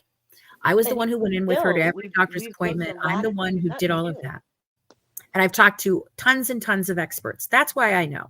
I didn't have to read your dumb fuck freaking notes on it. When I did, I was like, oh, for God's sakes, this woman is completely insane. This is what she's really mad about. I really think this is like the catalyst for her is that I laughed at her notes and said I didn't read them. And it really, really upset her little feelings. So Kim says, it never happened. I thought anything he ever tried to say was so boring, disjointed, and weird that he sounded crazy. He had no business in this shit while he is in a DV counseling and on probation. Right. So here, fabulous. So fantastic. Good people here. So here we go. I'm a schizo here. And you heard me say it, says Crafton. She's a drama whore. Yep, I'm a schizo. Did you know that he's diagnosing me as a schizo? Don't worry. He's going to diagnose me about 3 more fucking things as we go through this. And so does Belle. So I'm a schizo, apparently. Oh my God. So here's Sabrina admitting to the fact that she trolled me a little bit using an AI legal tools to make notes as I listened to some of the time invested was a minimum worth it. That's where she used AI, guys, to try and disprove what actual real medical professional experts said. Pretty much, Robin. Okay. Oh, Brande, you're mentioned again. So, okay, dig this. I'm getting I'm dumber than a box of thumbtacks. Tax, by the way. Thank you. To the person who, can't, whatever. So, okay, dig this. A box of thumbtacks. How dumb is that? Ooh, I thought it was sharp as a tack. Fancy. I thought it was too. I got these little cool black ones today. There's lots of thumbtacks in here. I guess, am I smart as these ones? Or am I smart as the ones like this? Which thumbtack am I? I'd like to know. Asking for a friend. So okay, dig this. I'm getting somewhere with Brande, and I can safely now say that she wouldn't piss on Fancy. I'm fine. Yeah. In all fairness, at this time we were in Battle Royale, so they say Brande has some serious unchecked aggression on this one. I'm actually gonna find that one funny. Okay. Well, we found out who Runkle is. I think Runkle will take on the lawsuit side because it's going to have to be federal. But what is the lawsuit based on? I'm missing something. All of them are low. That, what the fuck? Do they even speak English? Gypsy and Christy got help from Ryan, Nina, and Bree to do something. Yeah, we knew about that. Look what Time to Cry says. This is perfect. It is. Belle is a lawyer. She went on Bree's panel and said it was unconstitutional for Nick to have someone with him while being questioned. I'm not buying lawyer-ish. No, swear to God. Brande, did you not know what she did? She looked up this case from 1987 in Arizona. And she's like, what they're fighting for, they don't even understand what they're fighting for is totally unconstitutional. It was already ruled out by the Supreme Court. I'm like, Okay, so I'm like, okay, I've got to hear this. This is the night that I'm in Fun Times, and Ryan, I started to leave, and Ryan's like, no, it's Belle talking. You need to come back. You need to come back. And I learned a lot about Belle. She's in the foster system. She was this, she was that. I learned a lot about Belle. She showed a lot, and they were trying to get her off, and she kept like, okay, I'm gonna go, and they're like, yeah, okay, great. You could tell that Brie was like totally freaking disgusted, like didn't want to deal with it at all. And then she'd start into another whole thing. She's had a G tube. She's had colostomy. She taught college English. She was raised in the South, but she moved to Philly. She has Crohn's. That's why she has such a young voice. We're both at home. Me and What? Why does Workman's she have a Comp voice? Law. What? Why does she? She has a high voice. She has a young voice because she has Crohn's. I don't even know what that means. She started. Oh, guys, this is a good one. She talks out her ass. Anyways, go ahead. Yeah, no, this is a good one. She started college at 15 because she was homeschooled. She started college at 15 because she's Doogie Howser or some shit. Smart. Wow. She was in Workman's Comp Law. Funny because she talks about not being in Workman's Comp Law and being in CPS law. But hey, she was a failed writer living in New York. You mean a failed mistress a dominatrix living in New York? I don't know. She was adopted out of the foster care. Her sister had been airlifted to children's, but she thinks that I'm actually some sort of eating disorder by proxy. She was in some child sex movie. She testified in Washington with Rand Paul in 2018. Like, yeah, this is the delusions of Sabrina Bell here. So here's where they're talking about Mike finally filing something. He still hadn't filed anything. So here we go. Really fun to troll. They're the ever living fuck out of Fancy's ass too, because she just keeps losing her shit. Let me go and find Fancy's Reddit and block that shit. Founder, yeah, fuck that. Ryan's a fucking nobody. The bodies were already buried long before she stumbled in. So did Christy ever have to try taking legal action on Natasha? There's been mentions of a few other true crime creators also having the same records, and only Fancy went off the deep end. I know a lot about that. No. So this is, she says, I want to keep provoking Natasha to go mud wrestler on their asses. So, she was helping. I mean, they talk a lot of big shit for people who hide behind a fucking fake name and picture. You know what I'm saying? So I'm insane because I have a podcast and I do writing and I'm trying to be better than what I have ever been. Yeah, that's, so, and Natasha won't get near me because she can't even get close to acting this insane. Wow. Brande, you want to weigh in on that? Yeah, wow, your insanity. That one, I was getting turned back on over here. That did not sound right. I had to in your life, taking the dogs up real quick. All right. Well, so this is basically bashing me because I have my head so far up my ass with the fact that I'm writing podcasting that she does not realize no one else, even Natasha, got even close to acting this insane. Who lived with Natasha? Look, going on a Natasha rant will take us a whole nother 2 or 3 hours.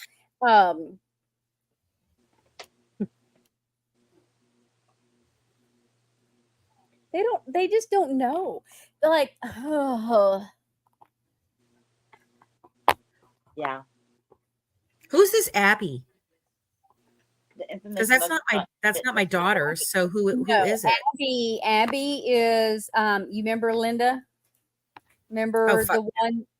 Yeah. I tried to talk to her. She's like, it's all on my page, Fancy. You can have it. Yeah, her. That's what her voice really sounds like. Kylo Ren, oh my God. He's stinking me out of my room.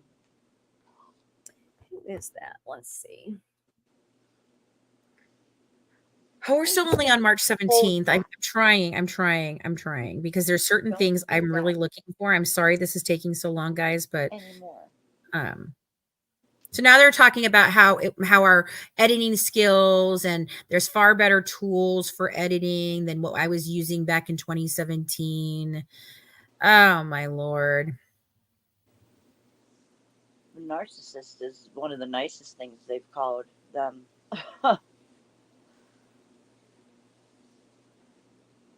So now they're going to say that they want me blacklisted, and they might take it to the press to do it. Oh, Abby is one of Um, Natasha's old friends. Yeah, back in the day, we knew her by Linda. Okay. oh, here they mention you, Katie. And yes, actual press, people on LawTube when she gets sued. I keep thinking, why won't anyone but Katie Joy touch this? Is it because it's punching down? Oh, they talk about Toddy One Skip here. Oh, really? That's good. Yeah, you know that PCAT Sarah was trying to push me on all the time. Oh, they should go after In Touch magazine too. Oh, Michelle again. I wish I could get on the phone with Michelle fucking Dean for like 5 minutes. Michelle Dean doesn't even know who I am. She's never spoke to me. So what would Michelle Dean even tell you about me? Nothing. Oh, I helped Christy write a letter to them for hopefully working out something so that the act wouldn't just come out without them being paid or them being involved. Yeah, I did that. That's the only thing Michelle Dean knows about me. And I wrote a whole thing in Touch magazine with them about, debunking the act. That's it. Okay. TikTok psychic. Yeah. Oh, here, Christy is going to end up aired out in this. Oh, they mentioned Critical K too. I think Crafton was name dropping. I mean, didn't they say that about me a while back in some of this? I think so.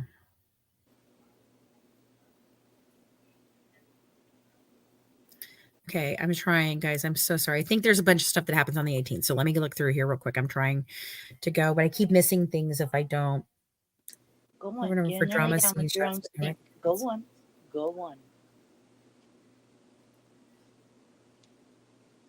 What is the problem? That's when they told me I wasn't going to put the medical records out. I guess I did. Oh, and they're mad that they tried to download and then I removed them. Oh, hold on.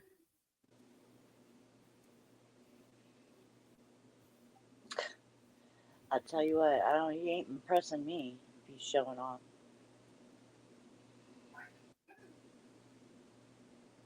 Okay, so this is where it starts again. Okay, this would be federal diversity jurisdiction because here's that lawyer Bell coming out.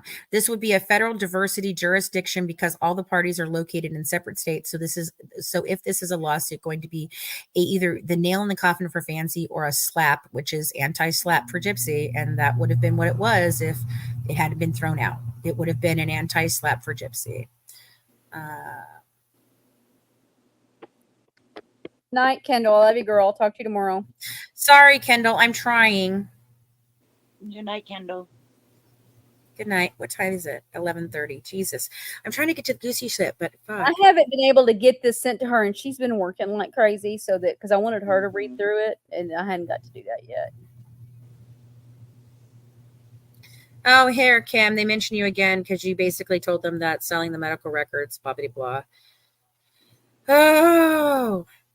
And you have some experience with HIPAA in your legal advocacy work. They're hoping that it's a federal lawsuit for commercial distribution of private material, even though they signed them over to me, knew exactly what I was going to do with them. But, no ability to read the records, so they merely are a piece of harassment and questionable commercial interests.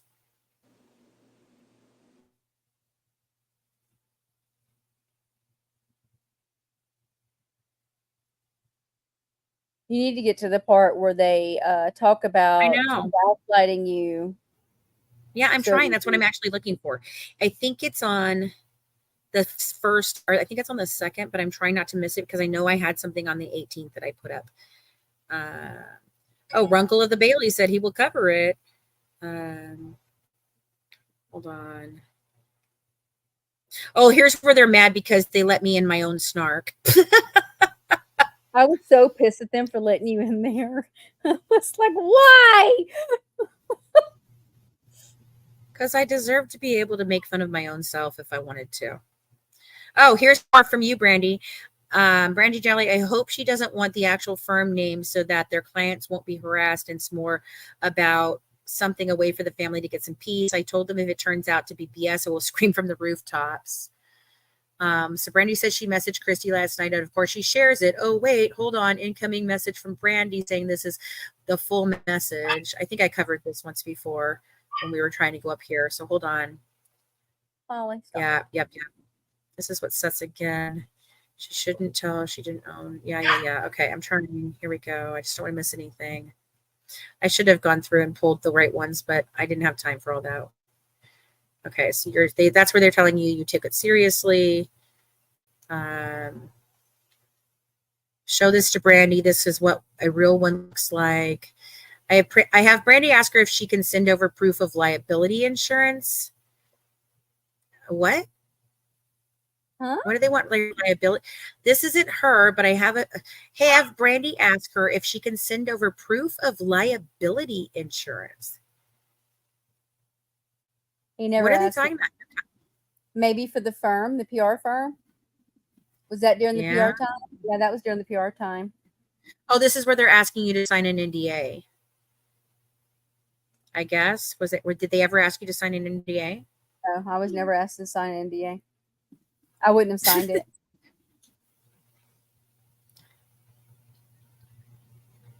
I backspaced out of the out that Brandy reference referred them to me.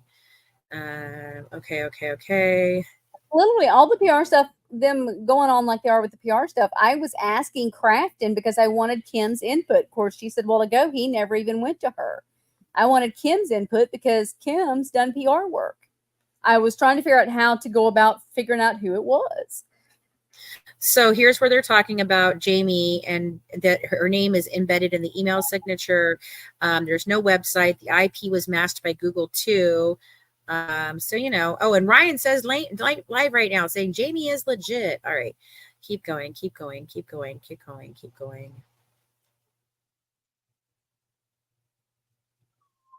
Well, get in your bed and don't whine at me. I could hear that little whine. That's my special needs, and she's half blind. And Oh, it was just such a little tiny whine. Oh, here, Brandy. Brandy Oh, can't be trusted. Did you ever listen to or read where she was in on them catfishing Nick and now lies about it? I was not even there when that happened, dumbass. Crazy. And I proved it. So you just didn't want to see my proof, bitch. Yep. Well, yeah, I'm not. I don't want to see anything you have to say. No, because you don't want the facts. Okay, and then they say, well, yeah, I'm not Team Brandy by any means, but don't get me wrong. But why would Brandy trust messaging me? This is from Crafton, that I could turn around and dox her ass on, such as that phone number. That's because Brandy is naive in whatever. So this is Crafton acting like he doesn't even know who you are. Yeah, and him and I were friends for years. I mean, like Kim said a while ago, I supported them big time. Mm-hmm. I was a mod for him. Like, he knew me. We were friends on Facebook. Seriously. Wow. Yeah.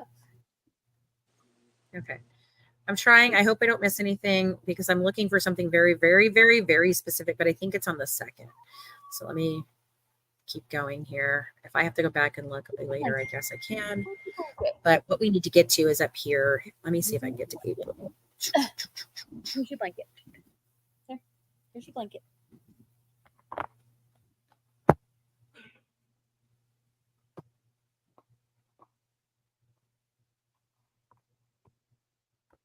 Oh, here they're all looking back into my freaking.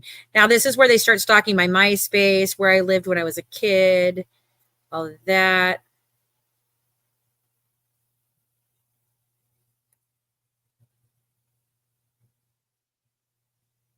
Here we go. Okay, so here we go. Let's see.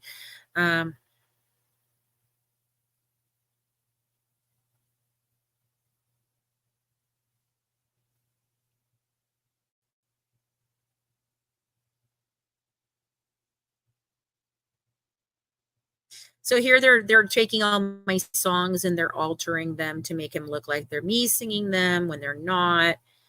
So it's coming up right here. I know this is where we go. Oh, here we go. Here we go. I'm telling you, all you can do with psychos like April is gaslight her into fucking herself up. That came from Crafton. Wow. That's from Crafton. They wanted to push her to take her own life.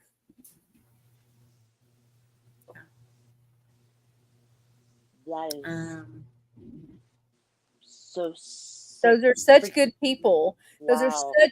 Look, here's the thing, guys. I told Fancy this today. We're on opposite sides of this story, right? There is the against Gypsy side and the for Gypsy side. I'm not even on either side at this point. Kendall and I said this earlier today when we were talking. We're like in the middle going, I don't belong anywhere, right? Because we just have different views. And the people that I have been associated, I'm not going to call them friends. I'm acquaintances with most of these people. They're not my friends. I don't have private conversations. I'm acquaintances. Right. I can't support their shit because this kind of crap is not okay. This is not okay. It's just not for anybody. I wouldn't be okay with this for Natasha. Like, this is like you're crossing lines that are right. You want to get, look, I'm all of it. You want to get on here and you want to talk shit because somebody did they want to go live and talk shit about our life. Fine. Do your thing. Talk your shit. But this right here, no. Well, look at this. So this is what they're talking about. This is a sign of macro delusions. I have macro delusions according to Crafton. For instance, there's the one clip where her husband screams at her from the other room to shut the fuck up because I was singing. Yeah, I understand. I was having a good time, and I didn't really realize it was that late and that everybody was trying to go to sleep at that point. I didn't think it was that late. I thought it was like 9. It was probably like 10 or 11. And then they talk about, you see the fragility in her immediately. She basically crumbles. April's life is entirely in her head. So, my husband yelling at me and me having a reaction to it because we have a relationship that has been a very hard one with all of the mental health issues in our family. They're making fun of the fact that I crumbled when my husband yelled at me.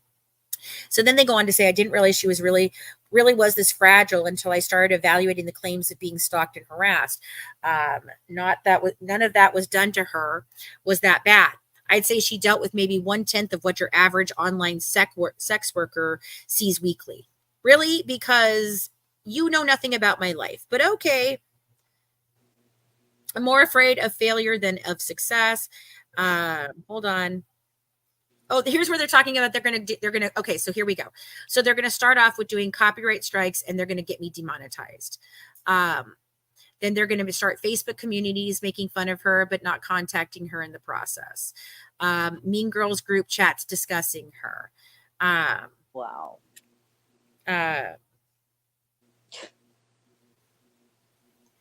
There's better stuff. This is where it's, I think it's still a second. I can't wrap my head Oh, around. this is good. Hold on. I'm reading a Reddit post. Oh, here we go. I think April needs here's the beginning. I think April needs a fucking shrink and a good one. There's some theory in evolutionary psychology that due to humans having an innate need to have guarded themselves from death. Yeah. There's some psychobabble bullshit that she doesn't even know what she's talking about. Oh, here she talks about sex workers in the BDSM dungeon. That's fun because just throw that in there. Oh, and something about reptilian brain. Like these people are so freaking no business saying that stuff with a married man. Yeah, she's talking about working at Pandora's Box, which is a dungeon in the fetish community. I've enjoyed the trauma I've given myself with little meltdowns, and I have no desire to change my behavior because there's nothing really to change. If she went and stopped doing this and found something else, she'd be bored, and then she'd just find a new way to get rush of the fight feeling from being attacked, except that I'm actually being attacked. You'll see this with a lot of people who may try to go to therapy to change because they find themselves getting heated arguments with a partner, employees, etc. They will drive away anyone that is sane. They can't admit they are actually doing it. This is lovely. I love this. I think she'd have to go to inpatient detox and probably a long-term treatment facility to make progress between obvious substance abuse going on and her being unwilling to stop or walk away from any of it. I don't think it's looking too good for her. And I have to say, just as an observer, that isn't truly evil. I think what we would be the best case harm reduction scenario here. Oh, yeah. Okay. Super. Oh, they talk about how they think what they're good night. They talk about what they think that they're doing is not necessarily a threat, because I think that you are doing, which is snarking on her without it being a threat, is going to be telling shortly, because she seems like the stories of every new person threatening her life or doing all this shit to her. We can't say that it's false. And if she's really is delusional, there is no way to convince her that it isn't actually happening. So just it's time being able to watch and complete a timeline of how she reacts being confronted with what is straight up con material with the missing detail we need. Obviously Kim and you are ethical about how you've engaged with this, and I feel like there's enough fair use to snark on her. Let's see if she's able to gauge the difference. Then they talk about down the rabbit hole, and it was unfortunately Fancy wouldn't be able to withstand it if Kim were just cut loose on her, so she would totally contact the fucking cops. Nice. Hold on.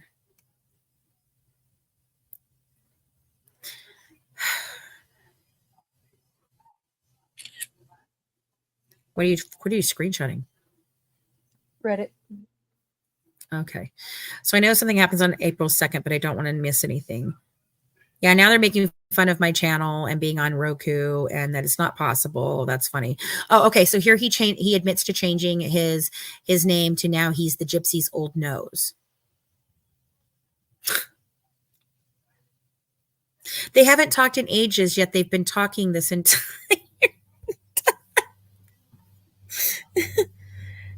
what happened to April 2nd? I love that they'll just called us completely filtered AI bitches.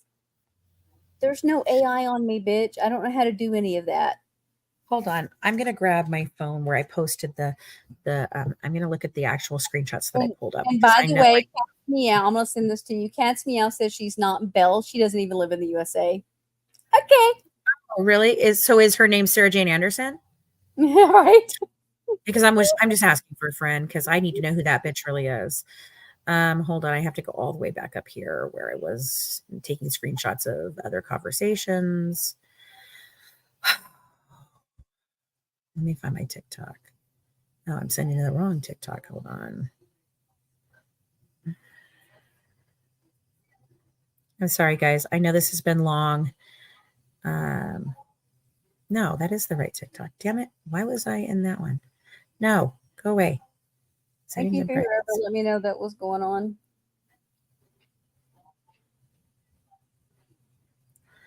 Okay, so hey guys, it's Fancy, and you're watching the Good Wives Network. And so we're still on March 8th, and oh, look, MJ shows up again. She's getting somewhere with Brandy. Continue reading all that. I know I forgot forgery, and they mentioned about the fact that I sent her in, which I still did. So where they talk about the fact that they Are you playing the video? Yeah, I'm trying. Not very good criminals. I don't know, but hey. Okay, here it is. Here. Okay, hold on. That's where I saw it. Okay, let me go back. So here he talks about it right here. Okay, so damn it. Let me push it a little further. Talks about when he gets his office set up, this is what he's going to do. Yeah. Shoot. Be quiet. There we go. Hold on. Let me find it. Let me find the right one. Oh, these are different ones that you're sending me, Brandy? Okay. Not the ones I sent you earlier. No. Okay. Here it is. When I get my office all set up, I will make accounts everywhere and start trying to get Gypsy herself to start blocking and keeping score. They're gonna make Fancy and Katie Joy into the biggest locales ever. I mean, how bad ass is it technically? Her old nose would be the Gypsy by proxy only now. So this is when they're actually I'm sure Brandy and Fancy are drinking themselves stupid right now because Katie Joy has popped up again, and videos of them talking to her under false pretense has been unearthed, along with all the live stream intervention. They're played catfish with the Nikki Mills. So yeah, we're scared of Katie Joy. Brandy, did you know? So, Crafton emailed me, so just so you know, they're all trying to act like this is current and not from way back, and just giving you a heads up. And I'm trying to keep your name out of it, and I'm going to edit the video and take your part completely out, so I don't even see you in there. And I'm like, I don't. It's been out there. It's been all over YouTube. It's been a talk for 5 years. Like, I've gone on panels of the Katie Joy channels describing what happened and explaining the situation. So I don't know what they needed to protect me from or hide me from or what they were trying to say. And it was not under false pretenses at all when we did that video, that interview. Okay, hold on. I'm sure Brandy and them are drinking. There's so much in here, and I know It's that. funny that they loved it going about me drinking, considering I love this part. I swear I'm not an evil person, and I do not want to see someone fall into the state that Fancy is in, but I can't YouTube allow this. we keep at it. Most people Here it who is. aren't Here it evil is. people don't say there I aren't don't- evil people. I don't give a fuck about Fancy's mental health. She's been using that as her opening line in her MLM for ages. So, okay. So because I've been talking about my mental health for years and years and years, it's absolutely 100% okay for you to create thousands of snark pages about me, bash me every freaking day, totally lie about me, call me an alcoholic, a drug user, accuse me of sniffing Adderall, try to make me unalive myself, And agreeing with Crafton that gaslighting you till you do is what they need to do. Right. Is what they need to do. Yeah. He says, I'll make an unpublished page and you just go crazy on it and let me know when it's ready to go. Yeah. Yeah. There's more. I just can't. Man. I mean, it's just, I miss this things. Goes on, this goes on for hours and hours a day. Mind you, a married man. That's what I'm saying. When was he doing this? Like, all hours of the day, from morning to night. That was one of the first things because he's been on his ass. No, time to cry. He messaged midnight. He was messaging MJ Pack. I think there might have been a couple others that Kim said she's trying to figure out who they are, because he was messaging them on all different freaking. This was just what she found in Facebook, and it's only from March to May. They're still all the way from May to current day. This part here was Facebook. Yes, sorry. Yes, they're still all the way from May to August in there that she's not even gotten a chance to upload everything yet. Nothing. Or through October. Nothing. This is and when she confronted him about this, that's when he went bonkers and put her, in the hospital and ended up back in jail. Damn. Could have killed her. Yeah, I mean. So while y'all are listening and over on Reddit talking about what we're talking about, now disowning Crafton, they just now disowned Crafton completely. Just know that Kim calling him out on his work with you guys is what set him off to do what he did to her. I hope you feel good about yourself, and I hope you sleep good at night. Mm-hmm. Yeah, and she said that he'd gone to therapy, he'd done all this stuff, and she really did feel like this toxicity in his head every day, all day long, was what caused him to have his relapse. This is what these people do. This is what they do. And this is, there's way more stuff in here that I didn't get to because I was scrolling so fast because we've been on live forever. But this is just awful. These are awful, awful people. They talk about Brandy horribly and what they want to do to her. They talk about Ryan. When someone farts. Like, that's so dumb. That's so dumb. Oh, there we go. Life in the Red. He had 2 people in his Discord that he spoke with in message, one a sex worker and the other a veteran. That's Midnight. Midnight is the veteran. And I believe that is Jasmine, because guess what, guys? Jasmine's a veteran, according to her at least. And she's, according to her, even though she's a little, she was in special intelligence. And she's pretty crafty. And she's done this before. And I thought she did things for the good. And she told me, I love my dark side. I love embracing it. And I told her I don't. Okay. I have a dark side. And I hate embracing it. Because it's not who I am at my core. And she's like, oh, that's when I feel like the best of my life. Yeah, I bet you do, Jazz. I guess we won't be friends then. Yeah, so, but mostly Belle, Sabrina, Cynthia, the sex worker. I mean, Oh, wow, Kim. That's what? not good, Kim. Oh. Yeah. She found What? his medicine. She said she found his medicine a few left from a prescription filled in July. He had stopped taking care of himself, taking his meds clearly, etc. And that'll jack you up in a heartbeat. You know what I mean? Like your brain will just crash. Like I'm not sure what kind of meds. So Midnight's over there talking. Time to cry. She's over there. Yeah, that's what I just sent you. I sent it to you in Messenger. Okay, let me look at it because I want to know. Because you know who I think it is. We were writing to you today with a heavy heart and deep sadness. Has come to our attention that a longtime subscriber and moderator of our community was recently arrested for committing a heinous act of domestic violence. This individual is currently in jail, and we unequivocally condemn his actions. There is no place for such behavior in our community, and we want to make it clear that we do not in any way support or condone this kind of violence. This kind of violence. Does it mean that you condone other kinds of violence? Our thoughts and deepest sympathies are with his wife, who has endured unimaginable trauma. We sincerely hope that she has the support and resources she needs to heal from this terrible ideal. The safety and well-being of survivors of abuse are paramount, and our hearts go out to her during this incredibly difficult time. Effective immediately, we are permanently banning this individual from our community, and we have removed all his contributions. Yeah, I bet you did move all his contributions, so we couldn't find them. Guess what? I've already screenshotted it all. As moderators, our responsibility to ensure that Fancy's Tea Society remains safe, supportive, and respectful space for all members. This decision reflects our commitment to those values and our zero tolerance stance on any form of abuse or violence, except for when it comes to me, right? To each of you, thank you for being a part of Fancy Tea Society. We are sorry that this disturbing situation has affected our community, and we appreciate your understanding as we navigate this difficult time.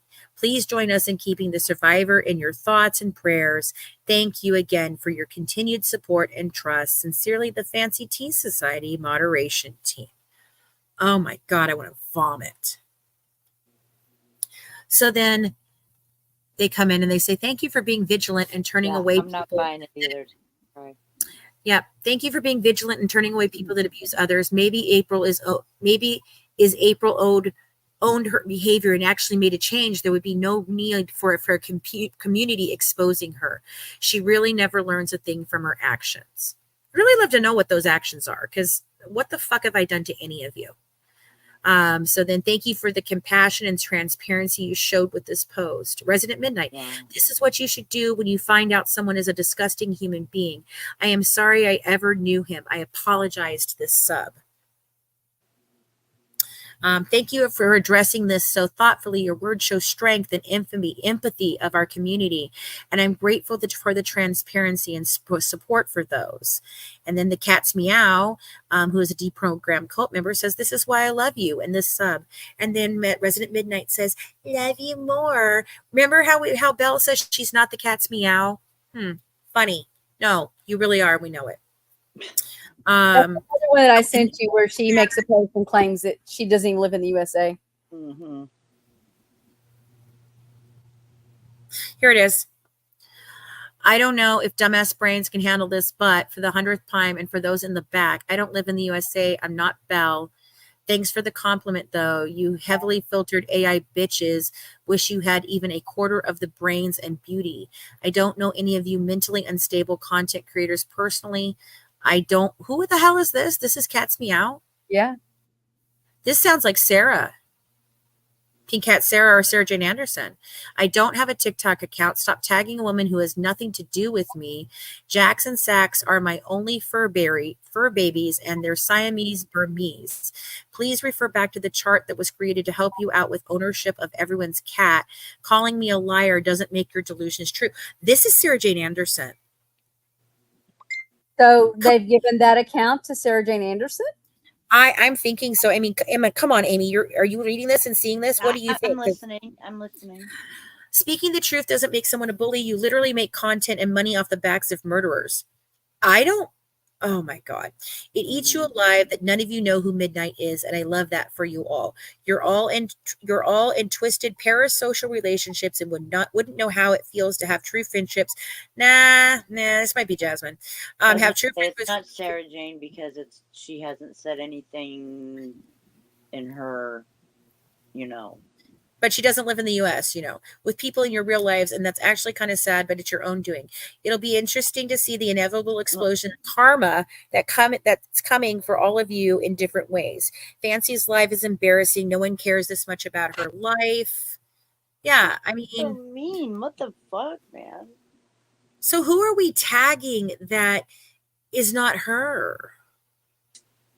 Have y'all tagged anybody? I don't tag anybody because I don't ever do any of the posts. But I would take Pink. We don't tag anybody either, so I don't know what the fuck they're talking about. But Cat Meow is the one that went at me about being the one that was sending a part of the stuff with Nick and the emails. That was Cat's Meow. So if that's not her now, then they gave the account to someone else. But do you do that on Reddit?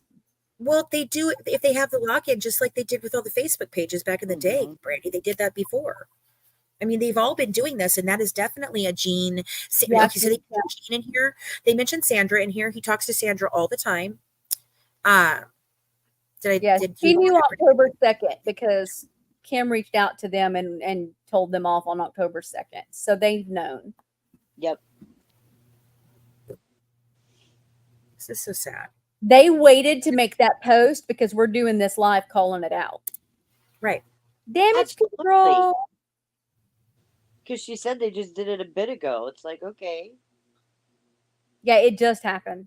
Like 30 minutes ago, I think it was. Gotta do some damage control. Do something now. 4 hours ago is when they did the we are writing you today with a heavy heart. I don't know what you're trying to find. She was just sharing the screen. Yeah, I don't think you're showing the messages. I don't, because you keep asking for the links and stuff. I don't know what you're wanting. She was sharing the screen with where the messages were. Now she's just reading them. Right. The ones right just now she just read, she wasn't showing. Yeah.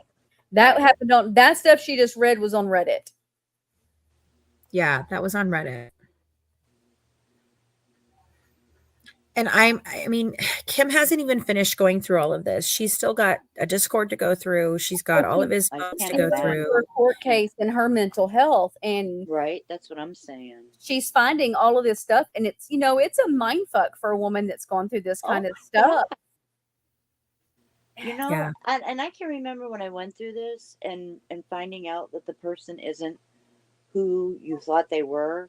And yes, it did make it a little easier for me to get over that person because guess what? I didn't never really fucking know you, but I still missed that love that I thought I had with that person. Right. But and her son are, because he is autistic and they're now trying to figure out this is the man they thought was going to be the rest of their lives. Right. I know. Her son truly loved him.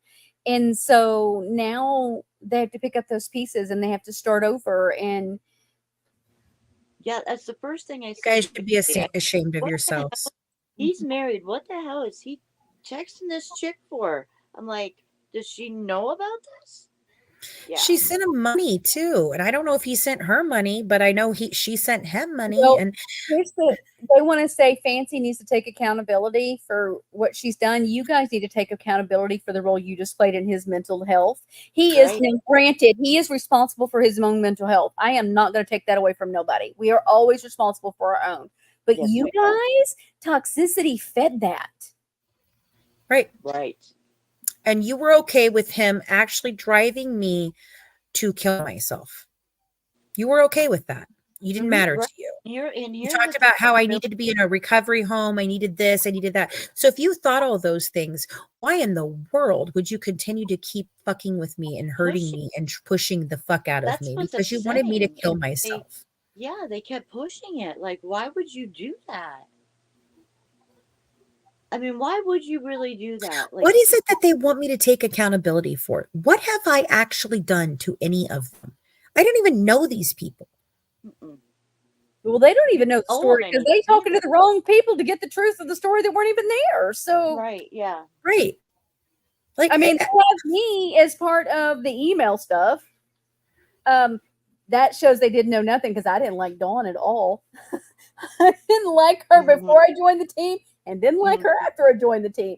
Granted, I hear that she has done amazing and in recovery and doing well for her life. Good for you. I hope the best. I do. Yeah. That's exactly what I told her, the same thing. I didn't like her back then at all. And I know. And she hurt a lot of people in our team. Yeah. And she took money from a lot of people in our team. So I wasn't a part of any of that. Fuck you for even trying to say that I was, because I wasn't. And I knew that I wasn't. God. No, he didn't. He never has money. She gave him $15 for his months of work from her sex account. Oh my God. And we're not slut shaming. Somebody said a while ago we're slut shaming. No, we're not slut shaming. I'm all, look, do you. You want to do sex work? Own that shit. Do you. But don't. No, I'm shaming you for pretending to be a freaking lawyer and a guardian ad litem and a this and a that, and you're so freaking ridiculously stupid. You could not be any of those things. Knowingly talking and texting to a married man. That I do. And pretending and going on about being a dominatrix and feeding his ego. I will shame her for that. I don't care. Yeah. Oh, I can't He's stand married. You had no business. You knew it. I don't care. Nothing. Nope. And all for what? For what? To come after me who doesn't ever talk about you? That doesn't even really know. I didn't even know who Crafton was. Everybody kept telling me Crafton. I'm like, I don't know who the fuck you're talking about.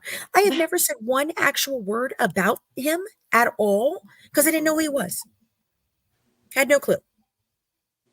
The only time I ever talk about Belle is when, she's either got something wrong with the case that's completely stupid, like telling people that, if you send in the co-defendant in the murder of your son and she elicits a actual confession from her co-conspirator, that is somehow a violation of his civil rights. And that's what we're fighting for, when what we're really fighting for is for a mental health advocate to be able to step in and say, hey, I'm not sure that this is copacetic. I don't want anyone's civil rights violated. For your safety, for your protection of the case and their protection. I need to step in here and I need to at least do an assessment to understand if he knows, if this suspect knows what they're doing right now. I think it's an excellent idea. I don't understand why this isn't offered everywhere. It does not make any sense to me. I think it should be on every case. Should be on every freaking police station across the country on every damn shift. It means you have to hire, 2 more people? 2 qualified people? Let's face it, most of their calls are domestic. Right. So, you're going to be dealing with a lot of mental health, and they should be. And I do think they have started implementing something as far as them knowing what to look for and whatever, but not all of them are going to do it anyways. You know what I'm saying? Look at what happened to that girl. What was her name? Shonda? Mm-hmm. That called the cops and ended up getting pewed in the face. Yeah. It's because just of who she is, because of the color of her skin. You're always going to have that. But in the interrogation part of it, I do agree. It would be so helpful to have somebody in there that could say, hey, you guys need to hang on a second. He should have, or she should have, somebody in here with them, whether it's an attorney or whether it's their parent or whatever the case may be. But they're not completely going to be understanding what you are saying. Right? Resident has data log of when Fancy farts. I bet they do. I just said that. Like, Oh, I didn't hear can you. believe that? Like, what the hell? I've not heard you do that not one time. Uh, you know, Not I've one never. time. I don't know. I just. If you go to the bathroom while we talk, I've never heard you, not once. I actually do have a lot of gastro problems because of this whole bullshit. Oh, they wanted to talk about how I was complaining about the hurricane and how I should be ashamed of myself for complaining about the hurricane because people have lost their lives, their homes, or whatever. I acknowledged all of that. I said it was terrible. I have friends that don't have power. I have friends that just got power. In fact, we've been trying to help Leticia not go fucking insane while she doesn't have power. But what I said was the barometric pressure that was coming through while that storm was raging, I almost ended up on the ground from the amount of pain I was in. That's it. I was having a hard time focusing. I was having a hard time functioning. I couldn't sleep because I was in so much pain. That I have every right to say that. It's not minimizing the actual people. That kind of storm, y'all aren't used to. Y'all don't get that No, thing. we We don't. do down here. So it's very normal. We feel it. We know it's there. We adjust because we get those kind of storms all the damn time. Y'all Right. don't. No. And see, you know what, Brandy? That makes sense to me because when I was in Tyler, when I lived in Tyler, Texas, after I got out of the military in San Antonio, I went up with bum number like 1 up there and like, you know, stayed in Tyler. And I was sick. I was always sick, like constantly sick. And everything I did, no doctor could figure it out. My doctor finally just looked at me and said, I think that Texas does not agree with you. And you should probably get out of Texas. Yeah, anything on the southern area that has the hurricane issues, it's rough. Yeah. Yep. Yeah. Kim, check the chart. Check the chart. I can't help it too. Somebody said they are funny, and I'm like, they are. I don't care who you are. And look, you know what? I'm almost 50 years old. I'll be 50 years old in January. If I fucking fart, I fucking fart. Right? My body I'm sorry. makes noises, and I can't help it. Christ, I bend over to pick something up, Fart and I logs. launch myself a foot forward from it. Right? Like, what just happened? Jesus Christ. Holy fucking. Happened? Oh my god, that's so funny. I just don't even know what to say anymore. I mean, Well, this and is just. some people I know people were expecting us to have some mind-blowing things that we're showing. Here's the thing. We're still trying to go through things. This is seriously important to us because it started filling in a lot of pieces of some of this story we're trying to put together. And it's huge. It's huge moments for us emotionally because for me, I thought I had a friend here, somebody I've known for a few years. And I'm learning that it was everything but that. And then there's shit that they've said about me I hadn't even finished getting to yet. Fancy didn't even get to that yet. That they say that's pretty horrible because Kim keeps telling me, Brandy, don't react. Don't get upset. That's not how I feel because she gets lumped in with him. Kim is not Crafton. It's no longer Kim and Crafton. It's just Kim. And it's been, I don't know, it's been hard. In finding and reading the stuff about them wanting Fancy to take her own life and all of that just This is nice. So anybody. Yeah. Night. Here's one you sent me. Nice. This is from Crafton to Brandy. Nice. What is it? I think going at Fancy should heat up some. Yeah, where you sent the blue shirt one. I think going at Fancy should heat up since she's now a big old blogger star on Natasha K. So because I had even one moment of success, they think that that's going to somehow make it so much easier for them to attack the fuck out of me until I just lay down and die. I'm not kidding you when I say they wanted me on my knees, they wanted me on the floor, and they wanted me dead with no money, no nothing. Not even kidding you. Kim, like I said to you the other day, I am here for you. And I am here for you, Kim. I told her in chat, like, seriously, you can reach out anywhere for me. Because Kim, look, Kim's a badass, strong woman. She's going to get through this. I know. But I'm here for you. And Look, y'all have never got to hear her on a panel. She's fun. it's she's good, and you she's know what? us, Fancy. She's To have a us. support system. Is It she really really? is. And I Oh support yeah. her. Does she want to come up and say anything of her own? I don't I, want to force her or anything. I just want to know, let her know if she wants to come up I and say don't know anything, if she's she's ready. welcome to. Kim, that's up to Kim if she's ready. Yeah, it's her decision. But if she's not, it's okay. Like I skimmed through a lot of stuff, guys. I pulled a lot of other ones to the side. He felt that way about me too, Fancy. And he was supposed to be my family. I'm so sorry. Yeah. Oh, honey. He truly is mentally ill. Truly. I mean, it doesn't excuse what he did, No. but he is mentally. He needs help. He needs to stay in jail right now and get his shit together, and he needs to stay away from these toxic fucking people. And he needs to stay on his medication. I love, I mean, it's not lost on me that this feels so similar to what was happening between Gypsy and Nick of her, just gaslighting the fuck out of him every damn day, all day long. You have to do this. This is the only way. This is the only way. This is the only way. Like, I'm sorry. And I know you see things differently with her, Brandy, and that's fine. But I mean, it is what it is. I mean, she constantly talked to him for 3 years and he said no, and he said no, and he said no, and he said no, till he just couldn't say no. He couldn't. She ramped it up and she ramped it up and she ramped it up and she ramped it up, so he finally fucking said yes. And it's just I see this right here, this mentality that they did this the other night. The people with Bree, Sheena, and all these assholes that are running around here, Belle and all of them, they were literally on a panel where they were constantly beating up on an autistic girl who has other mental health problems, to the point where she was sobbing and crying. And she literally said, maybe, it was like, she was like, I felt like I was just going to go unalive myself. Thank you, Fancy, for helping me. And I was like, you're welcome. And that's why the whole thing with Katie Joy and everybody last night, where it got real out of hand, was because those people like Ivory and Katie and all of them, they didn't know what had happened for the 2 hours before that. And they felt good about themselves, and they've defended themselves today about it.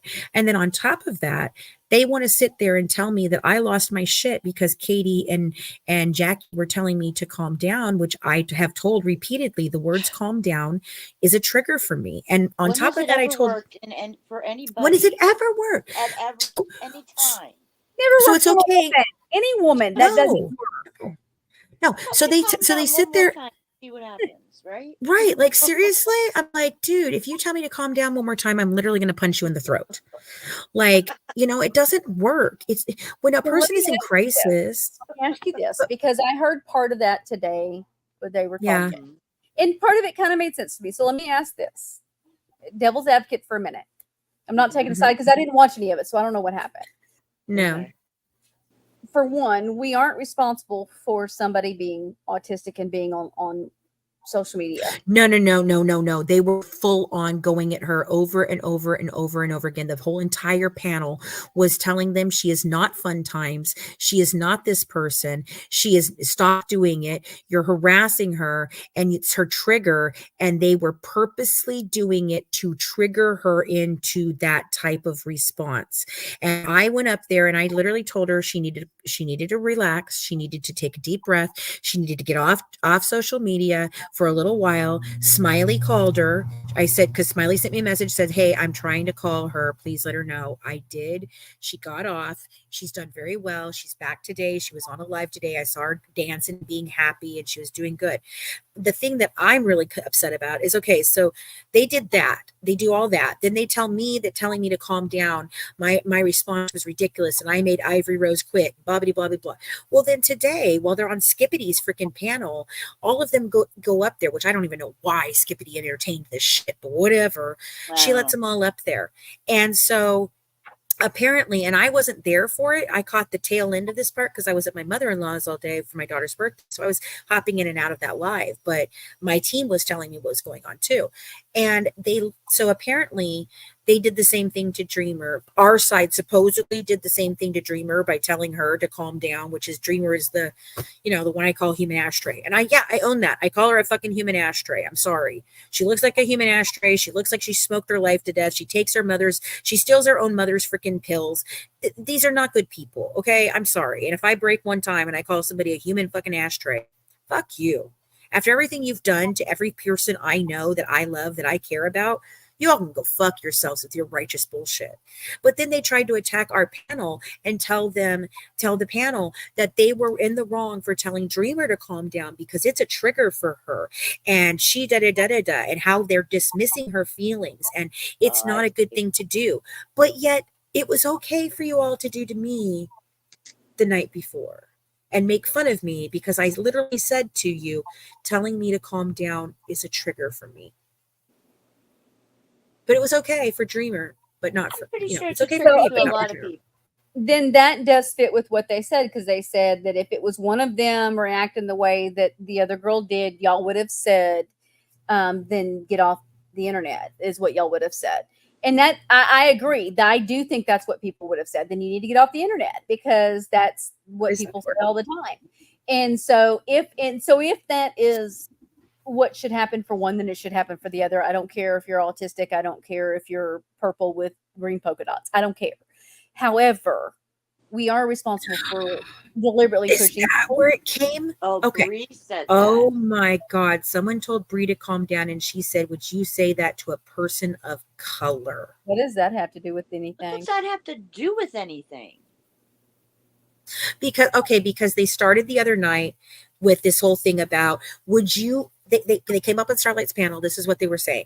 So they came up on Starlight's panel and they started saying that if it were people making fun of Dreamer or people making fun of so-and-so, like they make fun of everyone else, wouldn't we all just laugh? And I said, absolutely not. I said, no, I think it's all very childish. I think it's all very ridiculous. I don't participate in that stuff. And I just don't think it's right on any side. No, I would tell, if my team did that, I would tell them I don't appreciate it. I have told them that. I have told my team that does things like that, I don't like it. Please don't do it. I don't want to be involved in that. If you're doing that, it's not because of me. I've told you to stop doing that. We've had arguments about it because I don't believe in it. I just don't believe in it. And I think that it's wrong. And I think doing something like that to somebody, knowing that their mental health is not okay, and you actively continue to push them into a place where their mental health is going to get worse. No, fuck you. I don't believe in that. And Starlight admitted, she goes, yeah, I might laugh at it. Because Starlight is a type of person who goes over there on Sir Morbid's live and she cuts up and says shit. And that's why I don't go to Sir Morbid's lives all the time. It's not because I have a problem with Morbid specifically. I don't particularly care for the people that are in his chat, his moderators, and the bullying, not bullying, but like the just absolutely like absurdity of what they're talking about. They're not talking about the case. They're not doing anything good with what they're talking about. They're basically just making fun of Gypsy's whole freaking life. And and the people that are associated with her. And I don't want to do that. I want to talk about cases. I don't want to do that. So I think that's where that was coming from. Okay. Because that was what they were starting, was like, well, you would do it if it was so-and-so. And Starlight straight up said, she goes, you know what? I can believe that Fancy would not do that, but that doesn't mean that I'm Fancy. And yes, I might laugh, but who fucking cares? What have you guys done to everyone else? And then you want to get upset because somebody makes a little meme about you when you spent 4.5 days, hours on end, hours and hours, 12, 13, 14, 15, 16 hours on end a day, drawing trolls of everyone. Like, Yeah.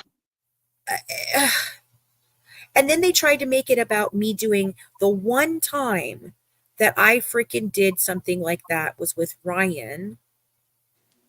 And I did it after I thought that 13 different hermit crabs had died. And that was from Pink Cat Sarah. And they were all telling me that. And others were telling me that. And I, moment of just like sheer this is so fucking stupid. I was in a store. I saw a hermit crab like freaking like starter kit, and it's like a funny one. Like it wasn't even a hermit crab. It's a It's like a regular. little kid toy that like It was runs like a little across the kid room toy. or And something. all I did was take the picture of it. And I was like, "Hey, mom, here's one you can't kill."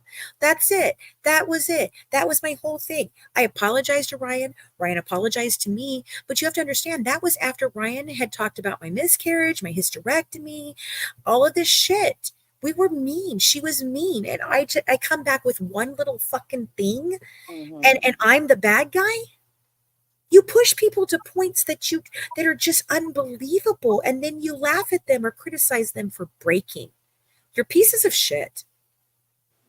Tell me Yeah. once that I've ever pushed any of them to breaking. I don't even talk about them on my lives, dude. Nothing. I try to just ignore them. No, but they like stalk you. Yeah, And if you go I on can't be somebody on. else's panel, they'll go to that panel because they know they can Right. still talk on that panel because they're not blocked on that panel. Right, because once you go to somebody else's panel on TikTok, you can still see the people that you've blocked. It's not like here where if you block them, and you go to another panel, as long as you're not a moderator in that panel, you don't have to see them. But if you on TikTok, that's what they do. So they literally sit there and wait for me to pop up on a freaking live wherever it is that I am. They come in droves. I mean, they come in as a gaggle of people, not one, not two, Exactly. 15, 10, 15, 20 of them all at one time, beating up on whoever's up there, criticizing them for even talking to me, criticizing the panel. And it's not just criticizing. Criticizing is criticizing. Harassing and bullying people is very vastly different. They don't care who they hurt or how they hurt them. And they're all defending a murderer. I'm sorry. No matter what you think about her, she's a murderer. And she shouldn't have taken her mother's life because it sure as shit was not about medical child abuse. So I just think that And I know everybody that I've seen so far involved are adults that aren't acting like adults. oh, they were in skips begging for me. Nice. And I did come up at one point, and all I said was something about what we were going to show tonight. And I said, yeah, I'm taking it to the police. And yes, I am working on on talking with a lawyer this week because some of my TikTok friends have stepped up and said, we're done with this. Our family are lawyers. We want to help you because they're tired of watching me go through this. And now I'm in a criminal charge for something I did not do. Whether you believe I was kidnapped or you believe that Sarah was whatever, even one of them admitted that they think that she was Crafted admitted they think she was purposely standing in the way. What did he say, Brande? He said it. Let me go grab it. This is what he said. So he was just trying to get by, case closed, right? Okay, which is not what Amber and I thought we saw or felt like we saw. And she told us that he touched her, and from the angle that we were at, it appeared that way. So he says she was intentionally blocking his ability to leave. She could be facing some shit. I bet she left Fancy throwing her ass under the bus. So she's even thinking that. So he's even thinking that Sarah's throwing me under the bus. And he All I did was say, and he didn't like her. The bottom line is it's really none of their fucking business. It really isn't. Your life isn't their business. What you do, it's just not their business. What Brande does isn't their business. It's nobody's. I have a rule. I have a rule. It's a 3F rule. If you're not feeding, financing, and effing me, you have no say in my life. Exactly, girl. Exactly. And it ain't none of your business. And then let me tell you what. Their business. My husband even struggles controlling any of that. So right, it's like beg for as much as you want. I'm not talking to you because it's not your fucking business. I don't get it. It has gone too far.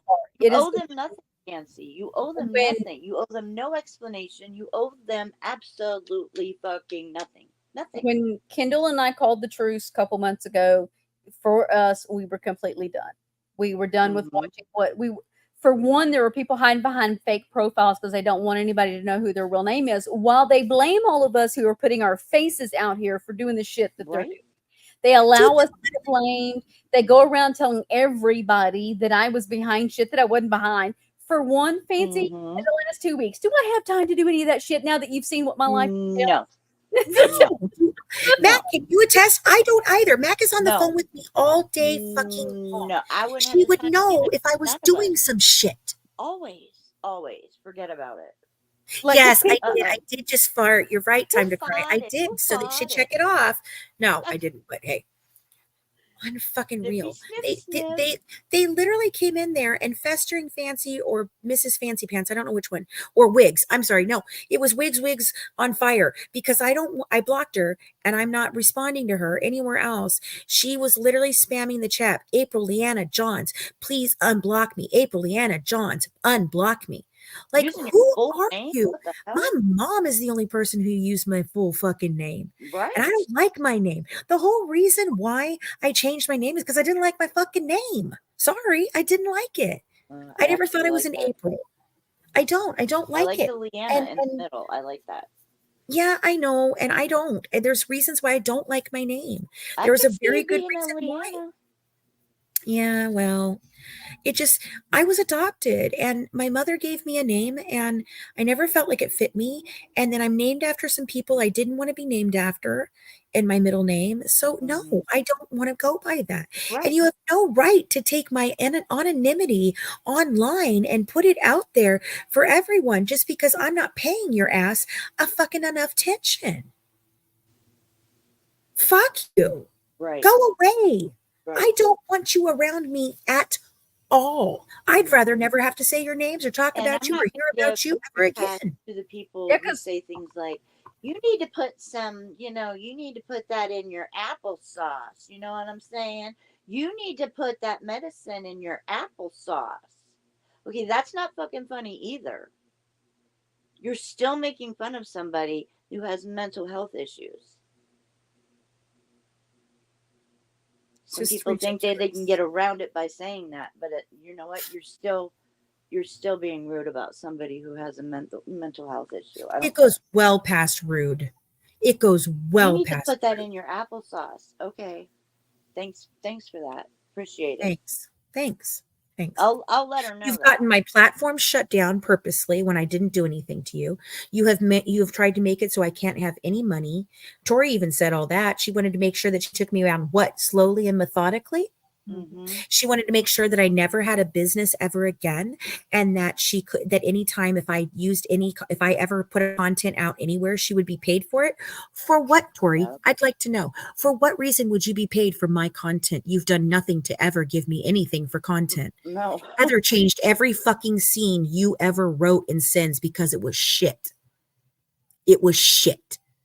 You did nothing on 60 but drive me down to Tennessee so you could saddle your horse to what you knew was going to be a hell of a fucking film. And if I get to make it this next year, like we're working on, it's going to be fucking epic. So you all can go sit and spin. And Tori, I don't know what the fuck you think that I owe you, bitch. Because all I ever fucking did was try to fulfill a dream that you told me you wanted. And all you ever did was try to ride my motherfucking coattails and hurt Brandy and hurt me and hurt Stella and hurt other people. You should be ashamed of yourself. Tracy, her children, her child. She never, ever intended for me to be a full partner like she kept promising. Never. But she wanted the work that I did. Yep. Right. She wanted your work ethic. Once I was through and we were at a spot where it wasn't needed, she used other people to try to run me off, and I wasn't leaving. So then she had to do, I'm doing it by myself. Yeah, fuck. You can't do shit by Meanwhile, trying to use Tracy's money that she doesn't even have yet as a bankroll, and she didn't even give a shit about that. Oh, I just promised $45,000 to this guy on a freaking film, blah blah blah blah blah blah. And Tracy's like, I don't have that. What are we gonna do if my stuff doesn't come through? Well, then the project will just fall apart, and it'll just happen like what happened with Sends to Fancy. Because she has no respect for people. She never even discussed it with Tracy to see if Tracy wanted to do that. Spending all the money, and it's not even hers to spend. And she literally took every idea that I had. That's why I said she stole my company. And Brandy, the reason I thought you did too was because well, damn it, you were right there with her, And I'm like, what the fuck is going on? Well, she made it seem like that. Yeah. And I was like, and I think if I had just texted you, Brandy, and talked to you, maybe things would be different. But hindsight's 2020. Always. You know, Always you weren't going to be 2020. ready to hear it at that point. You were pissed. I was pissed. But here she is. She wants to make a fucking show with Brandy called That's a Wrap. Because why, Brandy? Why did she want to make that show? Well, one was because you and her had a show that y'all had talked about doing that had the same concept, different name. Called That's Lunch. Yep, that was my idea. The two people that we interviewed for it were my people, Amy Linden, my mentor, and another guy that I know, Danny, I think it's Danny Angus or whatever. We have those still. She almost said nothing during both of those interviews. I was the one who came up with it and decided that's what I wanted to do. I'm the one who came up with Sens. I'm the one who came up with Coping. I'm the one who came up with 60, the marathon movie. I'm the one who wrote those along with my sister and my the one we did two, and we had three, and the one guy didn't show up. I don't know. She might not even ever told him because he never responded back to us. And I even messaged him and didn't hear anything back. Anyways, one of the interviews, she did not tell Tracy and Jackie that she knew this guy, and she gets his film and she puts the film on the network, and they end up with Stalker because it's on a cyber thing. It gets kind of crazy, and then all of a sudden she's like, well, I don't know, I'd never talked to him before, and I met him at the film festival, and that yada yada yada, and then Jackie's like, wait a minute, you and Brady interviewed him months before that. So she had set this whole thing in motion with him to deal with the stalker. Well, that's like Crafton acting like he didn't know who you were while he's talking to frickin' Belle. Like, and we've been friends for years. Like, right? It just they are the most deceitful, hateful, hypocritical fucking assholes I've ever seen. And I've never seen anything like this. And trust me, I've dealt with some of the biggest fucking bullies there are. Yeah, and I've dealt with narcissists. I've dealt with sociopaths. I study this shit, and I've never seen anything like this. But like we were saying earlier, I don't think they're always sober minds either. Mm-mm. You know what I mean? Yeah. And that's really hard to deal with. Well, as we go through this, we're going to find more things, and we're working on putting all this together. This put a lot, and it may not seem like the aha moment for you guys, but it was for us, because it finally gave us a face to these fake names, and it really put it into perspective. This is a person who knew Brandy for years and had no problem sacrificing Brandy while she's trying to support his family because of their hatred for me, who neither one of these people has ever met, talked to, or anything. And all the while, his wife had no idea. None. Nope. And then you throw Midnight in the mix. I was telling him, asking her for help. I was going to have her come on and talk about being a mother of a child with autism. And she has no clue. None. Because he wasn't talking to her.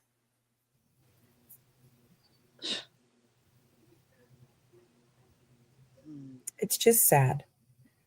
And they should be stopped. Yeah, it is sad. I don't participate in this bullshit. And here's what I want to ask those that are probably going to watch on my channel because they don't like you and who maybe will listen to my voice. Guys, please, most of you know my heart. Some of you can't stand me. That's fine. I don't give a fuck. But listen to this. Hold people accountable on your side as well as the other side. Mm-hmm.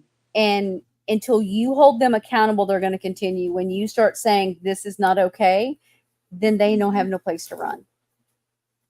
We have to stop in our area. That's why I've walked away from all of it. Mm-hmm. I don't have issues with most of these people, but I also can't support the crap they're doing. I don't like the making fun of looks. Did I do it with Fancy? Yes, I did, because she did it to me. We did it back and forth.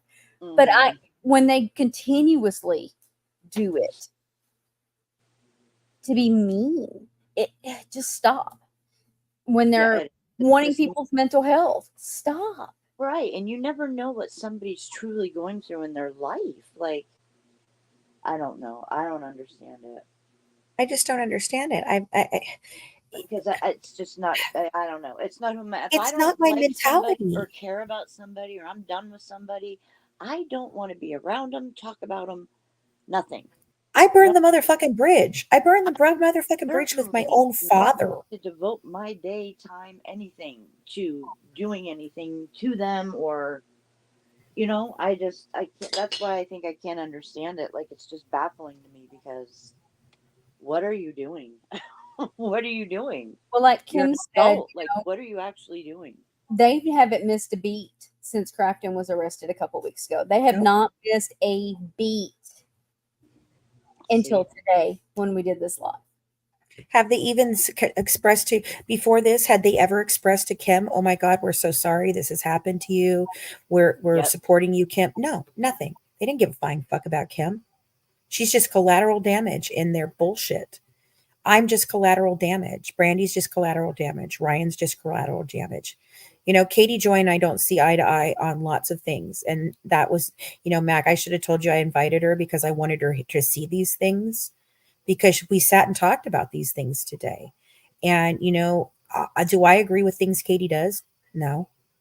No, there's a lot of things I don't agree with Katie, but I also do think that maybe there's times where Katie's misunderstood because of things she has. Like I'm misunderstood because of things I have. Thanks for being here, Fallon Scarlett. And I just think that we're all collateral damage in this game of bullshit these people are playing. I have never tried to intentionally hurt anyone ever.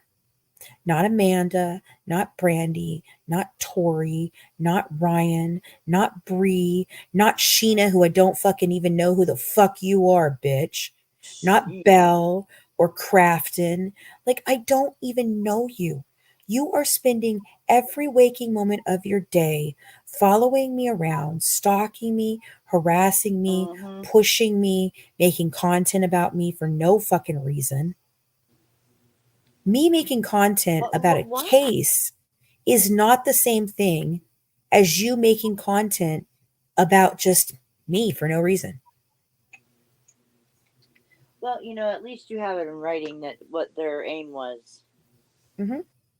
That's pretty. Yep. That's good that you have that in writing. And I can't. I'm telling. Bullshit stuff that's been happening. I'm frightened as to what we're going to find next, Brandy. Yeah, Yeah, I'm trying to get my stomach ready to handle it. because yeah.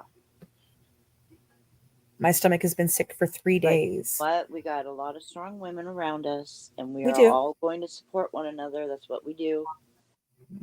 Come hell or high water. I'm serious. This is gonna stop. It's gonna stop. It's going to stop because people are And now we have Ivory to stop Rose is, tearing each other down. You know what I'm saying? we're And start building it's each no other up. it's no longer me. Okay. For the No. longest time, it was me against these people. And I had Brandy once in a while, and I had Christina and Colleen always. But Colleen is not a fighter. Colleen cannot handle it. She's not that person. That's why she doesn't want to be a public figure anymore. Mm-hmm. It's not because she's mad at me. It's because she can't handle being a public figure. Not everybody can. Mm-mm. And I love her dearly, and we talk all the time because I love Not to Colleen. say anything negative about her at all. It's She, just and you attacked her. It's just not her. You know what I mean? It's not what she's about. It just doesn't. You attacked her when she was so vulnerable in so many ways. And it's just disgusting what you've done. Titania, you should be ashamed of yourself. You should be ashamed of yourself. And I know that it's you that really like wanted to hurt Colleen because you've always been jealous that I picked Colleen over you. This is literally what most of this is about. A bunch of jealous ass bitches that didn't get the attention that they wanted. I just can't. And you're willing to destroy people's lives. Wow. Just wow. They dedicate their lives to it. It's already taken one of your lives, I think. I truly believe that what happened to Dawn is terrible. I do too. But you cannot live a life with as much hatred and fuckery and toxicity that woman did live with, that we have proof that she did, Mm-hmm. and not think that it's going to destroy your body, your heart, your everything. You walked away. She walked away 2 years ago, supposedly. It's stressful to Why come back? all that. Why right? did she come back? For what? For what? For a woman who, when it push came to shove, did not have Dawn's back. Mm-hmm. Didn't care to. No. So why are we doing this? Mm-hmm. It's going to kill us all. Literally. Well, because it's the most hopefully toxic what would shit take I've me- ever that's not seen. what takes me out. I I won't know. let them have that much control over me. Forget about that. Exactly, AVO. It's hard for most people to grasp because people don't usually encounter anything like this mess. Eventually, this will be headed to court. The many lines have been crossed. That's right. That's it. Marcy. That's with it. the E. Yeah. Yeah. It All right, is. well, I try to tell Fancy that all the time. I'm just like, girl, I'm telling you right now, you just got to sit back and watch. And if this year has proved that to me, every time I thought I was going to do something and it got delayed, there was an absolute reason why it got delayed. For instance, I've been talking about going to the police forever, getting a lawyer forever, and people kept making fun of me. Oh, she's going to go to the police. Oh, she's going to get a lawyer. Oh, ha, ha, ha, ha, ha. Fancy's nothing. Oh, her book's never going to come out. This is never going to happen. Blah, blah, blah. Do you know every single time that happened, something like what just happened with me and Brandy came forward because I waited? Yep. Because I could have gone to the police this whole time. And I do have a case against a lot of people for a lot of reasons. But it's building. It's building. But today, this is concrete proof that they set out to do this with malicious intent. And their goal was to either have me so fucking broke and broke in that I couldn't stand up and I couldn't have anything, or literally dead. They didn't care which way it went, just as long as I was gone. Jesus Christ. That's some bullshit. That is. And they were willing to hurt their own friends to do so. Sick, disturbing bullshit. You're sick in the head. Very much so. Brandy, you have any final thoughts before we go, baby? No, I think we've kind of hit as much as we can at the moment. Yeah.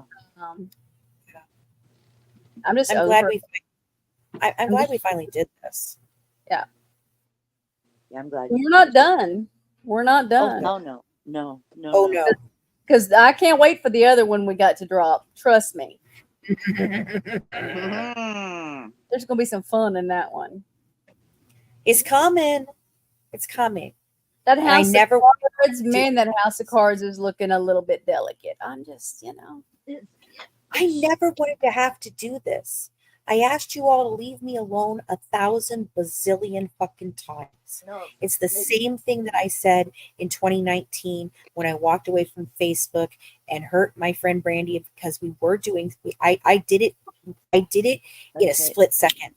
It was a split second decision. I talked to Christina. I talked to Colleen. I talked to Tori. We all fucking voted. And Brandy didn't know about any of it because I hadn't got to her yet. And I knew that I did that on purpose because I knew you were the one that was going to try and stop us. And I knew it needed to be done. And I'm sorry I did you like that. But I think we can all agree it was the right move. yes and no. Yes and no. I feel bad how we handled our community. It was our community that bothered me. And that's where I was fighting for. I didn't know how to protect them. They were coming in and doxing every single person that we had. They were calling their jobs. They were commenting on that girl's podcast and trying to get it shut down. I didn't know what else to do, Brandy, but totally fucking leave. And I'm sorry I didn't consult you better. And I didn't talk to you about it properly. But I think I've grown and you've grown. And that's why I think we're able to do this now. Because we're not the people back then. Yeah, I'm not even close to that person. No, I'm not even. Not even. I don't even know if I Okay. recognize her. No. I agree. I say this all the time to Ryan, Kim. Fancy, just remember too, they can't even get a handful of people to listen to them without creating 80 alternates to create the illusion. They deserve to be in jail for their behavior and stalking. I tell that to Ryan all the time too. And I tell everyone, you cannot change that side's mind because that side's mind is that side's mind and it's made up. And maybe a couple of them might trickle over and see what you're doing and stay and realize, hey, they're fucking completely wrong about this person. But either way, it doesn't matter because those people are not your audience and your audience does not care about what those people have to say about you. And if you just stop interacting with them, your life will improve, I guarantee you. Mm-hmm. Shut them down. What are they going to talk about if they have nothing else to talk about? What are they going to talk about when they don't When I have me first or went Brande over to to talk watch about or Ryan? Brande, I was like, I liked her. I couldn't help Yeah. but like her. Tori gave me a Mhm. very bad vibe, very Mhm. bad vibe. But I liked Brande. I was like, well, you know, and I didn't hear anything that was too bad, like as far as you or whatever. But I don't know. I think people need to realize that we've been pushing each other down for way too long. Men have been pushing us down. As women, we push each other down. And I think we need to hold each other up and start supporting each other more, you know? Well, I mean, Yeah. I had mentioned it. Kendall and I talked here a couple weeks ago.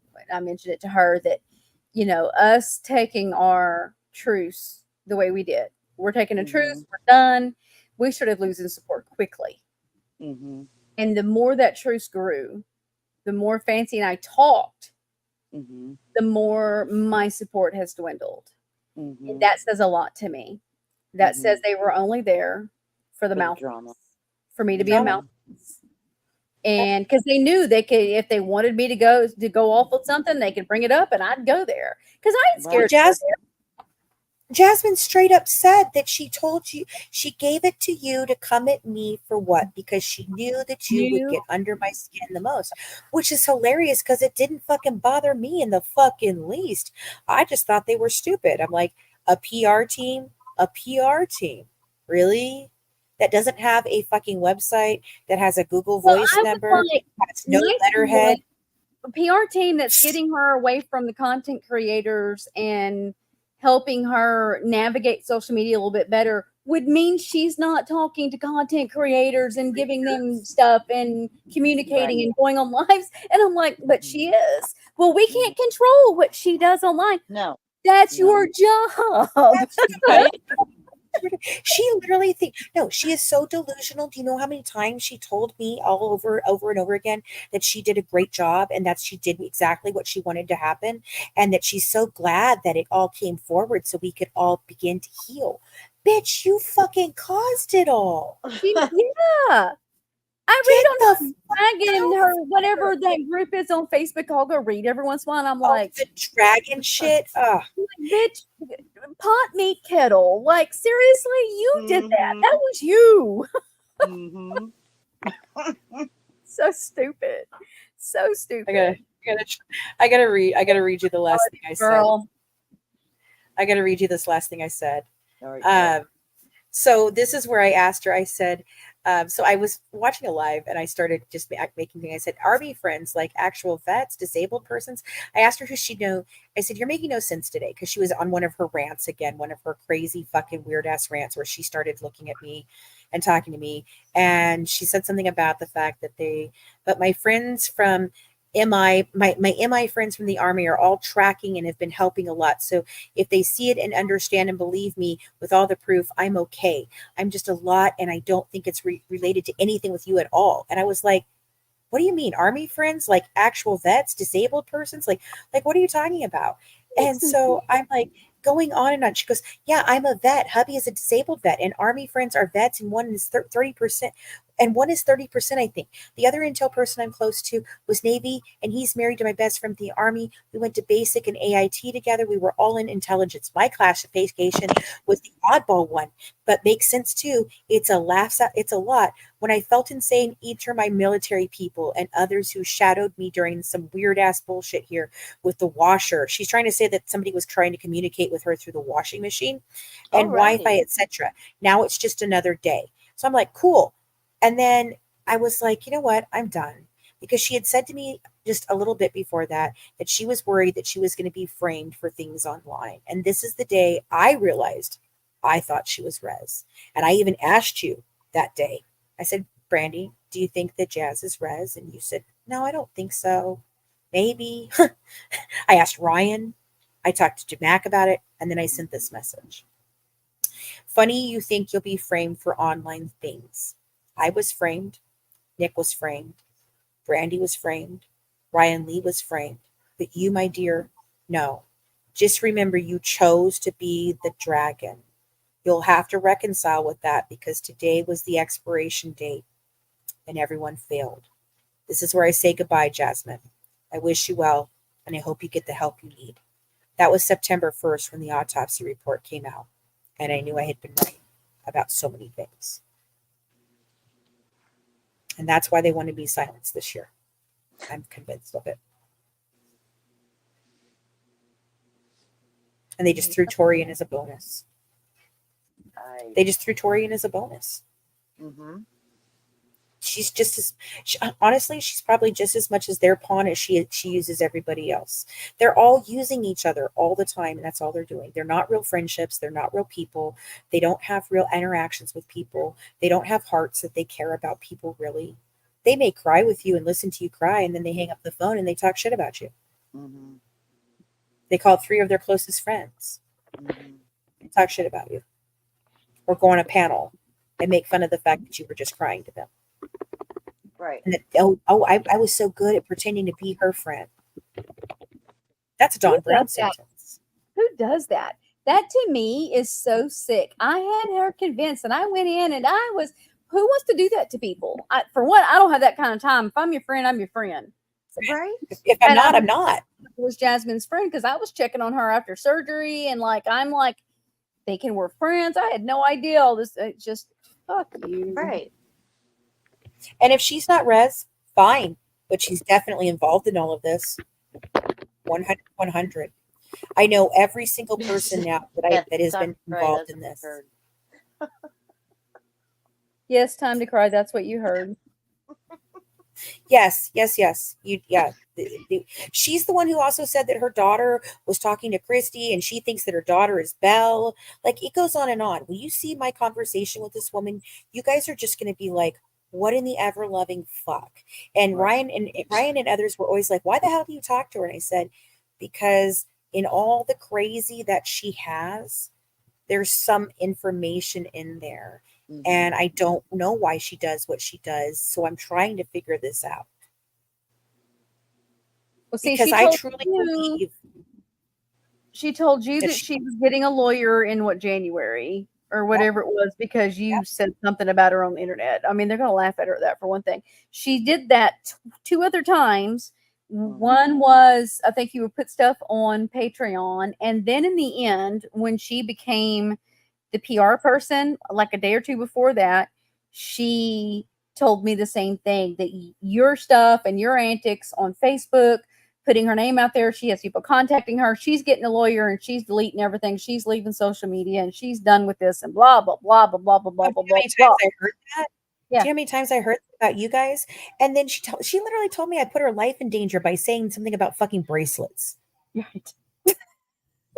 Look, here's what I think is funny. Fancy's dropped my full name a lot and showed my full name. And I have a very unique spelling of my name, my first name and my last name. I have my Facebook on lockdown for a reason, because of Natasha's people in 2019. And I've never had people coming at me and hitting my inbox, other than Mike Henderson being an asshole. Other than that, I've never had threats. I've never... I mean, I had a wellness check done, but that had nothing to do with these people. That happened to do with Cromwell with other people. Kim was Mhm. around for that one. Uh, Mhm. Mhm. Here, let's just make it clear. I want you guys to know exactly what was originally said in January. It's interesting. So, mind you, I've not talked to her in 5 years. Oh, this was in March. I'm sorry. So she messages me in March. After I think it was after I put the freaking screenshots up along with the post and the thing. So here she says, "Hi, Fancy. This is Jasmine. I have not wanted to get into any of this drama because you blasted screenshots with my name in them all over the internet. One place, by the way. I had to get involved to a certain extent, unfortunately. I was trying to help you years ago to find out truth from lies and find out who was giving things to Natasha. That is all. I was a great friend and ally to you until you kept telling stories that included me entirely wrong and over again. I never talked about her at all. Brandy, do you remember me talking about her? No. It's your fault you lost me in all of this. I've been contacted by way too many people on my social media account that wants to know interesting, about you and the Blanchard family for me to even count at this point. That's not okay. This is again because of you not having a shred of concern for the fact that someone who helped you and cared about you would probably be harassed by people as well. If you love the attention, fine. But I have 4 kids, 3 of them are very young, and I don't need this kind of attention online and in real life. You have caused all of us a lot of worry and heartache to the point that my husband has been contacted on Facebook with questions about you and me and Natasha. The last straw was more messages today to me and 2 messages sent to my adult child as well. Is that the adult child that you said knew Christy and might be Belle? Is that the adult child? I'm pretty sure it's that adult child. Fancy, I understand that you want to start a war and fight with people online, talk about the case, talk about whatever, but that's never been who I am or what I wanted at all, except that she was in a Facebook group constantly talking about all of this. Okay. For 4 years, I stayed out of all the true crime groups and didn't talk to most of the old mods or Natasha or anyone associated with the fiasco in the past. By the way, Natasha's group was the first true crime group I ever joined. That was the first and only time I've ever been a mod. Now here I am after 4 years, dragged into this disaster all over again because of you. Do not blame Christy or Gypsy. I tried to be kind to you, and you've stabbed me in the back over and over again. I've done nothing to you other than tell the truth after you lied repeatedly. Please leave me alone. Please, my family is upset and affected in real life because you never have given a damn what you do to anyone else as long as you get something you want. In this case, I think it's attention you want. You're better than this, Fancy. I believed in you and you've broken my heart over and over again, showing me that you're not who I hoped you were back when I knew you years ago. I had to retain an attorney as well because of you. Thank you for costing us money we were saving for our babies. Thank you so much for forcing me to legally protect myself because you couldn't bother to protect my identity and redact names and not talk about me. By the way, my attorney got in touch with legal for all social platforms you use for spreading your hatred. Stop blaming other people for everything. I paid my attorney in January for help with this mess in case it got worse, and it has. If your social media was taken down, it might be my fault. Interesting. For paying an attorney to keep myself and my family safe from you. That wasn't silencing you at all. He emailed the legal departments and as he should have, and their legal teams agreed that you were violating privacy for many of us in egregious ways. This is on you, not the rest of us. If you're telling the truth about other people, fine, but don't use me and information from almost 5 years ago to prove any points online. My opinion about you and about all of this is completely different than it was back then. My opinion now has to do with you, how you have behaved since the end of December. Do not lie about me online after you get this message. I told my attorney I was writing to you directly to tell you everything I've just said in the hopes you would care enough about me and my babies to stop hurting us. If this continues, we will also take legal action as well. I don't want to hurt you, Fancy. You're hurting me and my family, though. You're not more important than me aren't more important to me than they are. I know you don't pick up your mail, so sending you a cease and desist doesn't matter. If you force me to take you to court, a process server will have to come to your home. Please just leave me alone. Your screenshots you have up with my name on them prove nothing. I have to deactivate and delete social media because of you. Thank you for making my life way harder. My family is all over the world. Social media is how we keep in touch. Something else you've ruined for my family. So thank you for being the worst friend I've ever had. I really thought you were a better person than this. I'll never make that mistake again with you. Jasmine. And then what? So that was March 20th.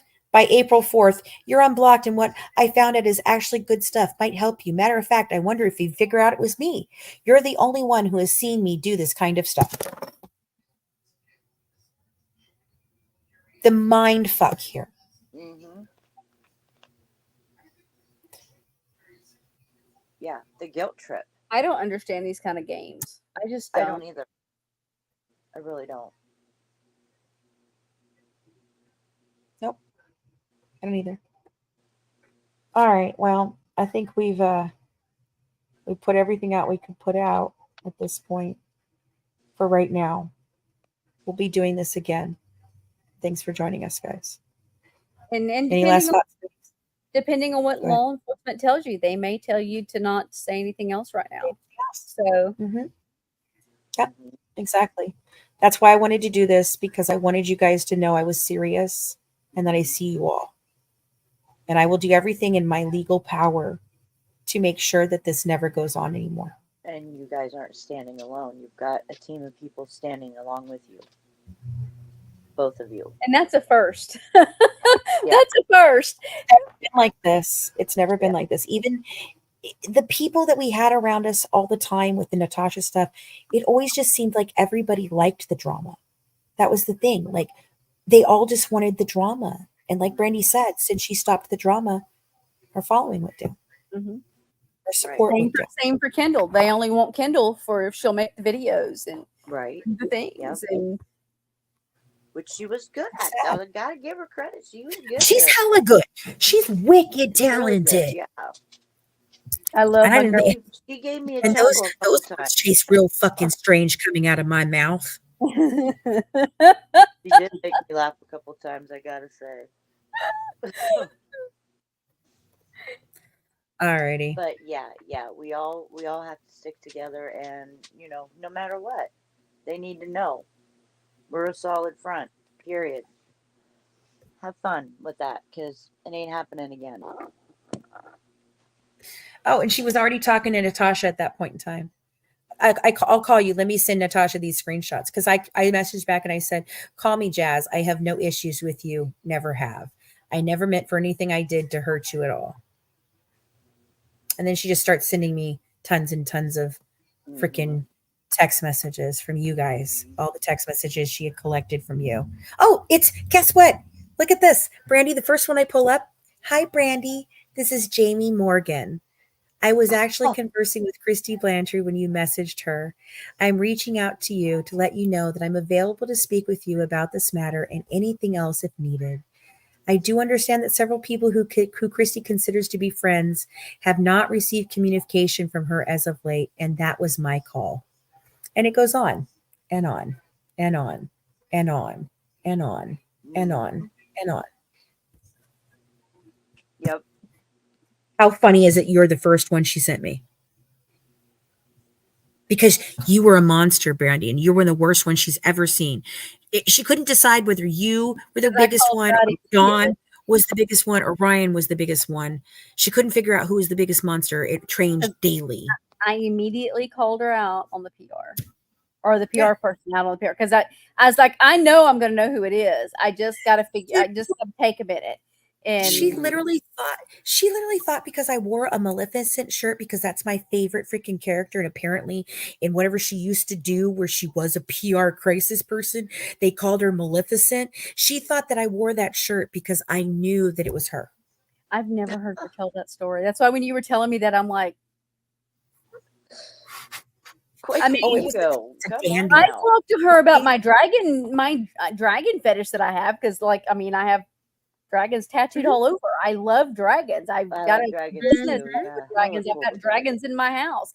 And I'm like, did she take that for me? And you're like, no, it was Maleficent. And I'm like, Maleficent is not the one that I know she goes into but it's not the one that I think of when I think dragon. So I'm just like, no, not at all. I was really confused.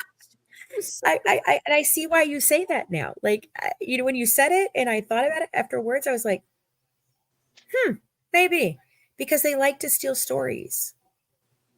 They like to take stories from people and distort them and do whatever they can to smear the messenger. And that's what they've been doing for many years to all of us. So, all right, guys, I love you all. Love our crowd. Hopefully it's made much more sense to you guys since we kind of gave you the rundown of where Brandy and I started figuring it out, because they really truly hoped that we would never speak ever again. And they did a damn good job of it. They did. They did. So, Good all right, luck. guys. We'll be thinking about you in the morning.